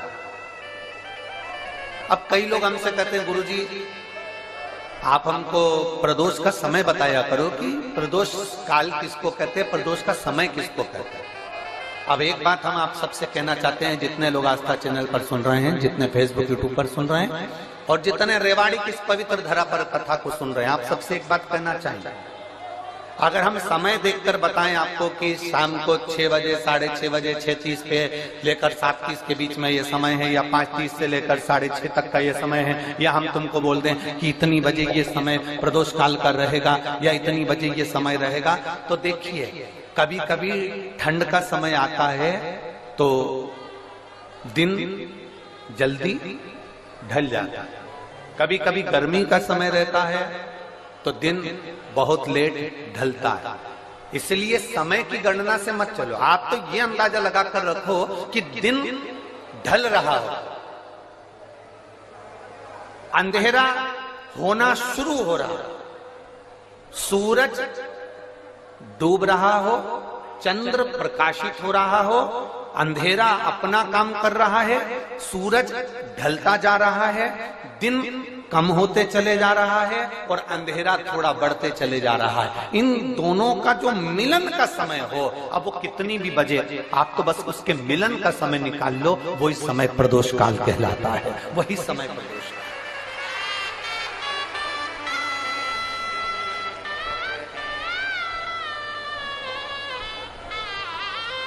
अब प्रदोष काल की पूजन का विधान किसने बनाया? कोई आपसे पूछे तो क्या बताओगे? जम के बोलो जल्दी से, कौन ने बताया था? अगस्त ऋषि। हम अगर बीमारी के लिए कोई उपाय करें तो कौन सी प्रदोष पर करें, और लक्ष्मी के लिए कोई उपाय करें तो कौन सी प्रदोष पर करें? तो अच्छे से सुन लेना भाइयों, शुक्ल पक्ष में जो प्रदोष पड़ती है वो लक्ष्मी की वृद्धि के लिए होती है, कृष्ण पक्ष में जो प्रदोष पड़ती है वो रोग और बीमारी को मिटाने की होती है। तो जितने उपाय आपको प्रदोष के बताए जाते हैं उस हिसाब से आप करो कि शुक्ल पक्ष की प्रदोष है तो लक्ष्मी का कोई उपाय करना है तो हमें शुक्ल पक्ष की प्रदोष पे करना है। अगर हमें बीमारी से निपटने का कोई इलाज करना है या कोई उपाय करना है तो उसको कृष्ण पक्ष की प्रदोष पर करना है। अब शुक्ल पक्ष की प्रदोष, उसकी प्रदोष का दिन था, बैठा हुआ था,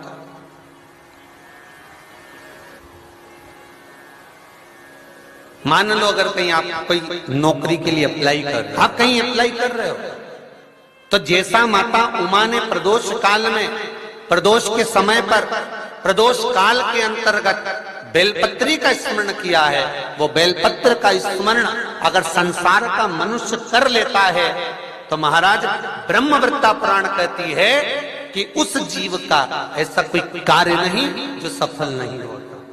महाराज मेरा निवेदन रहेगा, किसी एग्जाम में आप बैठ रहे हो, इंटरव्यू के लिए जा रहे हो, किसी कार्य के लिए जा रहे हो, नौकरी नहीं लग रही, सर्विस नहीं लग रही, तो महाराज तांबे के कलश में 11 बेलपत्र को रखा जाए और तांबे के कलश में 11 बेलपत्र रखकर उसमें 11 सफेद पुष्प को डाला जाए।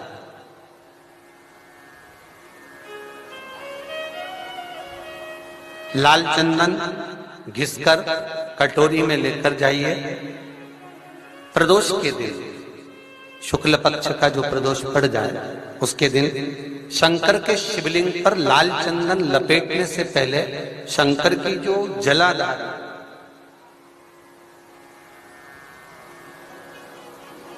महाराज ये शिवलिंग है,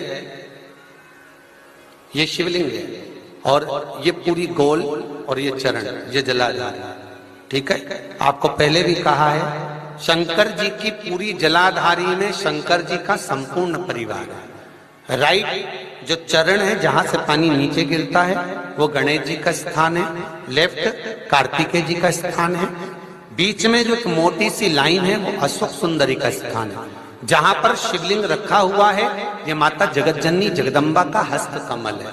शंकर भगवान को मां अपने हस्त कमल पर रखी हुई है।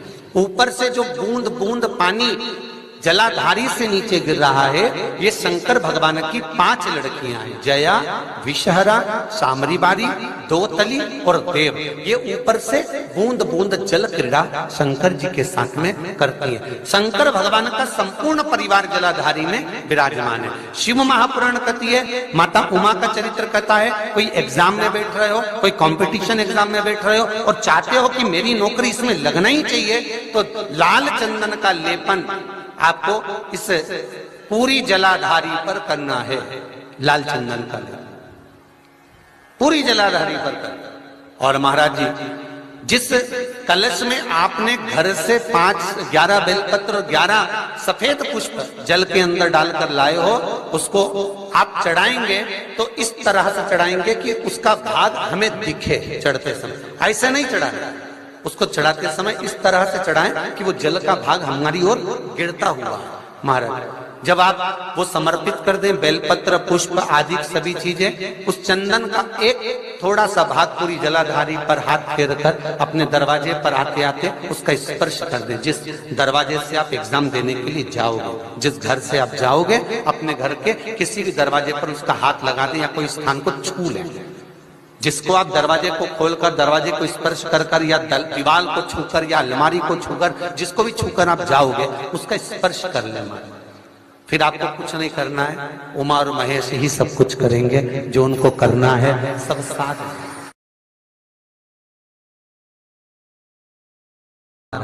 सोमवार की प्रदोष पड़ती है तो शंकर भगवान कैलाश पर निवास करते हैं।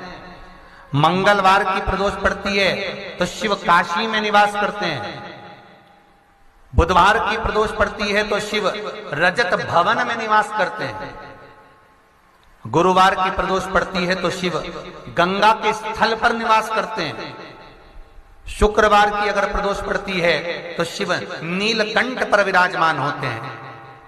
शनिवार की अगर प्रदोष पड़ती है तो शिव शमी के वृक्ष के नीचे रहते हैं। और रविवार की जब प्रदोष पड़ती है तो शिव बेलपत्र के पेड़ के नीचे निवास करते हैं। महाराज, ये एकादशी शंकर से कह रही है कि आपका स्थान ये नहीं कि आप कैलाश पर मिले, उस बार को, उस तिथि के दिन, उस अनुकूल।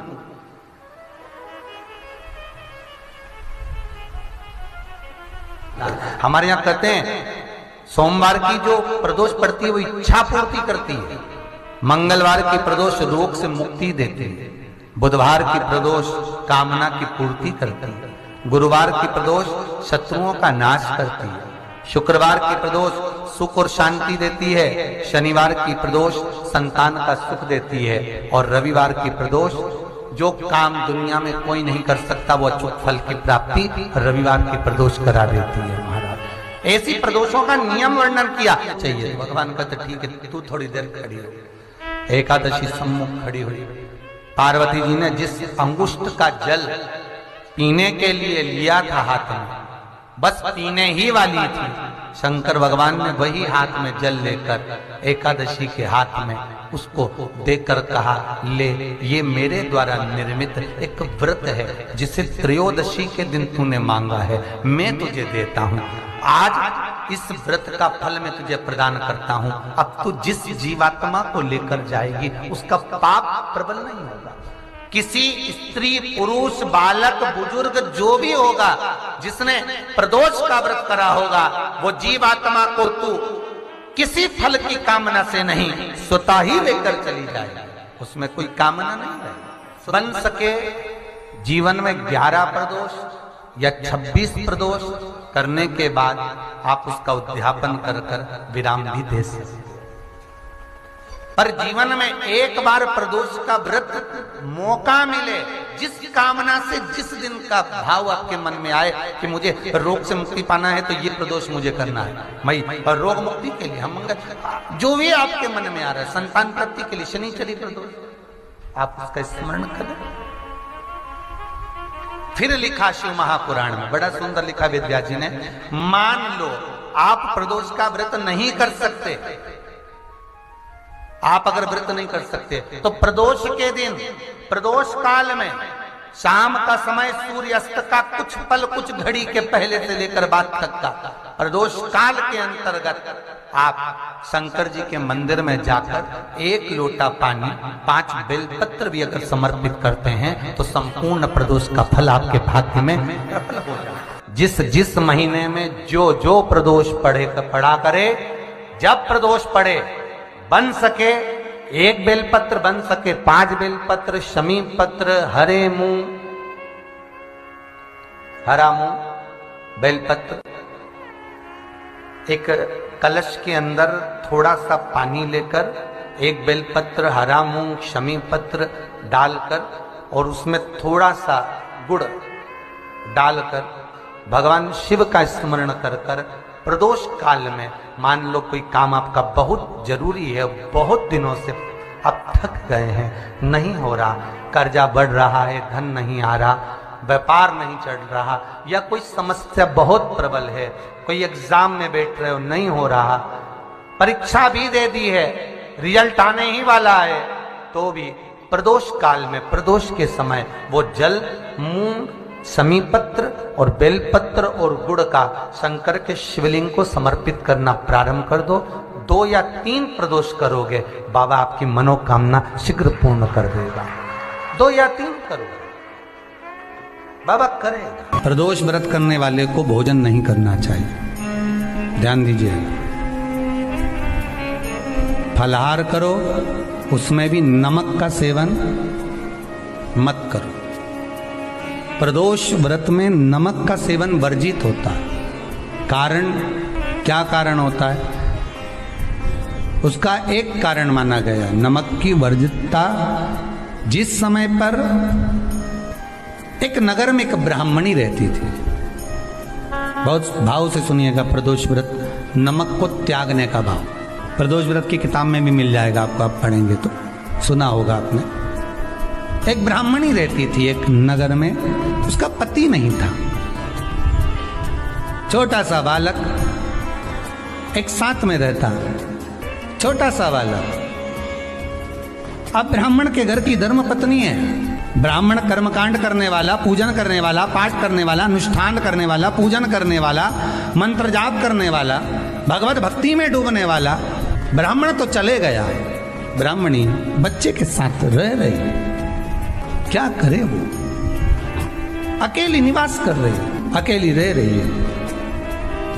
और ब्राह्मणी बच्चे के साथ भ्रमण करती रहती, घूमती, कहीं कहीं दर दर जाकर कुछ भिक्षा को मांग कर लेकर आ जाती, और भिक्षा लाने के बाद में उस भिक्षा को जब लेकर आती तो अपने बच्चे को भी खिलाती और स्वयं भी उसका पान करती। एक दिन ब्राह्मणी भ्रमण करते करते प्रदोष काल के समय पर शिव मंदिर में प्रवेश करी। प्रदोष काल के समय पर, और शंकर मंदिर में जब प्रवेश करा, प्रदोष काल किसको कहते हैं? सूर्य अस्त हो रहा हो, रात्रि प्रवेश कर रही हो, दोनों का जब मिलन हो रहा हो वो प्रदोष काल कहलाता है। दोनों का जब मिलन हो, सूर्यास्त हो रहा हो, रात्रि अपना चरण बढ़ाने के लिए आगे बढ़ रही हो, और दोनों का जब मिलन हो रहा है, वो प्रदोष काल है, वो प्रदोष का समय है। ब्राह्मणी मंदिर में प्रवेश कर रही, जब ब्राह्मणी मंदिर में प्रवेश करी, मंदिर के अंदर पहुंची, प्रदोष काल का समय था, प्रदोष का समय चल रहा था। और प्रदोष काल के उस समय में, प्रदोष काल के उस समय में जब ब्राह्मणी ने देखा कि कोई भगवान की भक्ति में लगा हुआ है, भगवान के रस तत्व में डूबा हुआ है, आज ब्राह्मणी के पास में कुछ पदार्थ नहीं है, अपने बच्चे का पेट भरने के लिए कोई सामग्री नहीं है, और कुछ आस लेके वो प्रवेश करिए, कुछ आस लेकर वो अंदर प्रवेश कर जाती है। कोई ऋषि की पत्नी, कोई ब्राह्मण जन की अर्धांगिनी उस प्रदोष के समय पर शंकर का अभिषेक पूजन कर रही थी, भगवान शिव की आराधना कर रही थी, भगवान की भक्ति में डूबी हुई थी। जब भगवान शिव की आराधना में डूबी हुई है, आराधना कर रही है, ये कुछ पाने के लिए चली गई। ये कुछ पाने के लिए गई और इसके मन में आया कि मैं कुछ, मुझे भोजन का कोई पदार्थ मिल जावे, मुझे कुछ भोजन मिल जावे, और जब मुझे भोजन मिल जाएगा तब मैं जो पाऊंगी अपने बच्चे को भी पाऊंगी। पर जिस मंदिर में वो प्रवेश करी थी, जहाँ पर नारी पूजन कर रही थी शंकर की प्रदोष काल में, वहाँ पर पड़ी हुई कुछ वस्तु को इस ब्राह्मणी ने मांग लिया। मेरे बालक को बहुत भूख लगी है, मेरा बच्चा बड़ा भूखा है, इसके भोजन के लिए थोड़ी सी सामग्री दे दीजिए, इसके भोजन के लिए थोड़ा सा कुछ रसतत्व दे दीजिए। उसने उठाया थोड़ा सा पदार्थ, कुछ जो उसके पास में था वो दिया।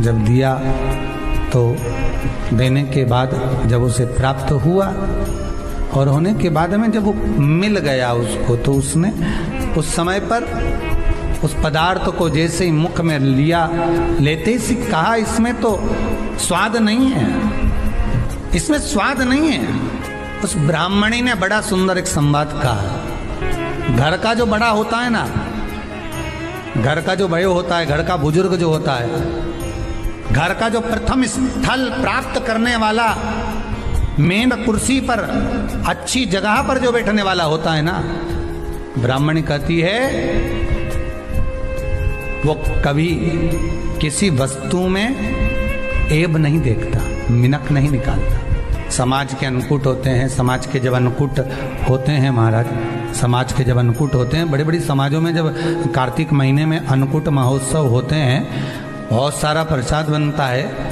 जो बुजुर्ग होते हैं ना, बड़े समझदार लोग होते हैं ना, तो अन्नकूट की जब प्रसाद खाने बैठते हैं ना, उसमें नमक नहीं भी होता ना, तो नहीं बोलते कि इसमें नमक नहीं है। पर जो हमने डोनेशन दिया है, जब तुम आए थे समाज वाले, तो हमने 1000 का लिफाफा दिया, 500 का लिफाफा दिया, 2000 का लिफाफा दिया, और भोजन ऐसा बनवाया। एक व्यक्ति वो जो खाकर चुपचाप चले गया, और एक व्यक्ति वो जिसने प्रसाद पर उंगली उठाई। इन दोनों को अन्नकूट की तारीख पे इनका नाम लिख लो, और अगला अन्नकूट आए तब दोनों की दशा देखना। एक जो चुपचाप खाकर चले गया, भगवान के प्रसाद को प्रसाद मानकर, प्रभु का दर्शन मानकर लेकर चले गया, वो उन्नति की सीढ़ी पर चढ़ता चले गया, और जो मिनक निकालता रहा वो साल भर खटर पटर की जिंदगी जीता रहा। भगवान के प्रसाद में कभी भी ध्यान रखिएगा, भगवान के प्रसाद के अंतर्गत स्वाद की कोई मूलता नहीं होती। भगवान का प्रसाद स्वयं स्वाद है।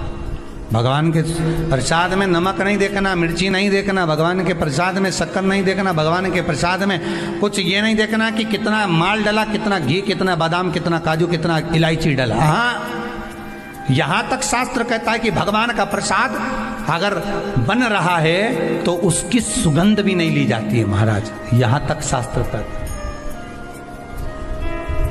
जब तक भगवान उसको पानी ले तब तक उसका सुगंध भी नहीं लेता। और कई कई जगह तो भगवान को प्रसाद अगर सूखा सामान हाथ में आ गया, इलायची कैसी है, मंदिर के अंदर जाने वाली है भगवान को डालने के लिए, लाओ यार किसकी दुकान से आई इलायची बताओ, इलायची तो 25 बार सूंघा, हाँ हाँ अच्छी है, अब सूंघ लिया तो भगवान इसको स्वीकार करेगा क्या? अरे जम के तो बोलो। एक फूल तुमने बगीचे से तोड़ा और सोचा इसमें पहले मैं सूंघ लेती हूँ, इसमें स्वाद है कि नहीं, इस फूल में गंध है कि नहीं, इसमें सुगंध है कि नहीं, और फूल सूंघ लिया, उसके बाद तुम भगवान को देखो, भगवान स्वीकार करेगा नहीं। कई कई घरों में तो हंडी से दाल चलाती जाए ने हाथ में डाल के,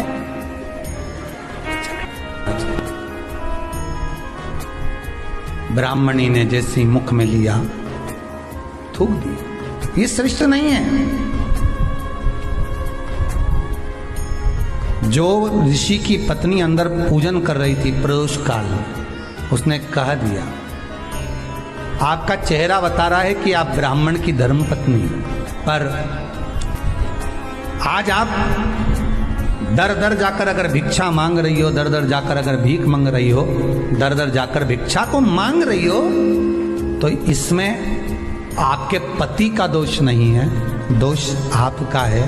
क्योंकि आप भगवान के प्रसाद में भी जो स्वाद देखी थी ना, ये आपका एक जन्म का नहीं है, ये ना जाने कितने जन्म का है। ब्राह्मणी के मस्तिष्क में बैठ गया ब्राह्मणी के उस वो कहा ना, वो बक्कल में नहीं अक्कल में बैठ गया कि ये स्वाद नहीं देखना। इसलिए प्रदोष व्रत के अंतर्गत ब्राह्मणी ने उस दिन से विचार कर लिया कि जैसे आप पूजन कर रही हो, जैसे आप अर्चना कर रही हो, जैसे आप आराधना कर रही हो, ऐसी आराधना, ऐसी पूजन, ऐसी भक्ति मैं भी करूँगी, ऐसी आराधना मैं भी करूँगी। अब मैं स्वाद नहीं देखूंगी। तो प्रदोष व्रत करने वाले को ध्यान रखना चाहिए कि नमक का सेवन ना करे, भोजन ना करे, फलाहार करिए, फल का आहार करिए, प्रयास करिए। और यदि आपने व्रत का ले लिया भोजन का कि हम तो एक टाइम फलाहार करेंगे, एक टाइम भोजन करेंगे, ऐसा भी कई लोग प्रदोष ले लेते हैं, तो वो बात आपकी है, आप तक रखना, ठीक है, अपने मन तक। ठीक है, बाबा आपकी मनोकामना पूर्ण करे, वो भी पावर। अरे भगवान को धन्यवाद दो कभी कभी कि तूने अच्छे घर में पैदा किया, अच्छा परिवार दिया, अच्छा पति दिया, अच्छी पत्नी दी, अच्छे बच्चे दिए, अच्छा कुटुंब दिया, घर दिया, दुकान दी, जमीन जायदाद दी, शरीर अच्छा दिया, हाथ पैर आँख नाक मुंह सब बढ़िया दिया, एक के भी निपटा के नहीं भेजा तूने। मान लो एक आध निपटा के भेज देता तो क्या झगड़ा करने ऊपर जाते? एक ही कान देता और एक गायब कर देता तो यहाँ से चिपका देता, तो क्या कर लेते? हाथ एक देता और एक गायब कर देता तो क्या झगड़ा करने जाते ऊपर कि मुझे ऐसा शरीर दिया? नहीं, भगवान को धन्यवाद देना कि मुझे अच्छे घर में पैदा करा, कटोरा लेके वहाँ चौराहे पे नहीं बिठाया, तूने अच्छा घर दिया, 2 समय की रोटी दे रहा है, खूब जोरदार शरीर दिया, भजन करने का मुहूर्त दिया, और बचा कुचा था तो ये सियोर वाला महाराज दे दिया, कथा सुनाने वाला। शाम के समय पर प्रदोष काल में बेलपत्री के पेड़ के नीचे, चाहे शंकर के मंदिर के दरवाजे पर या शिव मंदिर में, अगर आप प्रदोष के दिन दिया लगाते हो, सोमवार के दिन दिया लगाते हो, तो ऐसा कोई व्यक्ति नहीं जिसको मेरे देव अधिदेव महादेव मेरा विश्वनाथ भंडार नहीं भरता हो, खाली नहीं छोड़ेगा, दे देगा, भंडार भर देगा, कमी तो नहीं रख सकता, ये पक्का। पर तुम करना ही नहीं चाह, 2-4 सोमवार करो और उसके बाद के तो महाराज जी हमने तो करा था, हमको तो मिला ही नहीं। 2-1 प्रदोष करा तुमने, अरे 1 साल करो, सारे दर बदर भी तो अपन ठोकर खा कर आए, इतना साल निकाला अपन ने, और 6 महीना 3 महीना 4 महीना भगवान से निवेदन तो करो, दिल से कहो तो सही, नी भंडार भरे तो बात दूसरी, एक बार बोलो तो। पर जगत के लोगों के सामने जाकर मत कहना, कहना तो देव अधिदेव महादेव से कहना। प्रदोष व्रत करने वाले को प्रदोष के दिन प्रयास करना चाहिए कि रात्रि के समय पर आधा घंटा, 10 मिनट, 20 मिनट जागरण करे। जागरण मतलब थोड़ा भगवान का भजन कर ले, भले 4-5 माताएं इकट्ठी नहीं हो तो अपन अकेले ही कर लो। अपन अकेले कम है क्या भाई? अपन कम पड़े, आराधना अकेले भी करो, जागरण करो। जब आपकी 11 प्रदोष हो जाए, 26 प्रदोष हो जाए, तब उद्यापन करो। उद्यापन 2 ब्राह्मणों को जोड़े से बुलाओ, ब्राह्मणों को जोड़े से बुलाकर उनके चरणों की पूजन कर कर, आराधना कर कर, सुंदर मंडप तैयार कर कर भगवान का, उसमें सुंदर रंगोली डालकर, मंडल बनवाकर पूजन करो शंकर भगवान की प्रदोष का। एक दिन पहले गणेश की आराधना करो, पूजन करो, और प्रदोष वाले दिन जो मंडल बनाए हैं पूजन अर्चना करने के लिए, जो स्थान दिया है उसकी आराधना करो। खीर की आहुतियाँ दीजिए 108 बार, जो ब्राह्मण आए उनके माध्यम से मंत्रों द्वारा पूजन कराकर खीर की आहुतियाँ दीजिए शिव नाम पे महाराज। फिर ब्राह्मणों को जोड़े से भोजन कराकर, चरणों को नमन कर कर, दक्षिणा प्रदान कर कर, निवेदन कर कर ब्राह्मणों से कहें, हे ब्राह्मण देवता, आप हमें आशीर्वाद प्रदान करें कि जिस प्रदोष का हमने व्रत किया है उस व्रत का पुण्य फल हमें प्राप्त हो। ऐसा ब्राह्मण चरण को नमन कर कर, प्रणाम कर कर उनसे अपने मस्तक पर अक्षत छुड़वाएं। फिर नमन कर कर, भोजन कराकर विदा करें। शाम को भगवान का जागरण करें। ऐसे प्रदोष व्रत का उद्यापन कर अपने जीवन को सार्थक बनाएं। ऐसा सुंदर प्रदोष व्रत का व्याख्यान वर्णन स्कंद पुराण में करा गया। वही स्कंद पुराण का प्रदोष व्रत का वर्णन आपको शिव महापुराण के इस सुंदर संवाद में किया गया। जिस प्रदोष व्रत का हम वर्णन करते हैं, जिस प्रदोष के दिन का आपको बधाई कल हमने दी थी कि प्रदोष की आपको बधाई हो, प्रदोष शाम का जो समय होता है, प्रदोष काल जो होता है, उसका वर्णन जब हम करते हैं, ये प्रदोष की पूजन का विधान किसने बनाया, ये प्रदोष की पूजन का नियम किसने बनाया, ये प्रदोष की संध्या काल का, प्रदोष के समय का पूजन का विधान कौन बनाया, ये प्रदोष के समय पर एक बेलपत्र चढ़ाने का विधान किसने बनाया, प्रदोष के समय पर एक समीपत्र चढ़ने का विधान किसने बनाया, प्रदोष के समय पर अगर मान लो कोई भिखारी से भिखारी व्यक्ति भी है जो ठेला चला रहा है, उसके पास में खाने के लिए कुछ नहीं है, फटे कपड़े पहन रहा है, उसकी जिंदगी में कुछ भी नहीं बचा और कर्जे में लदालूम हो गया,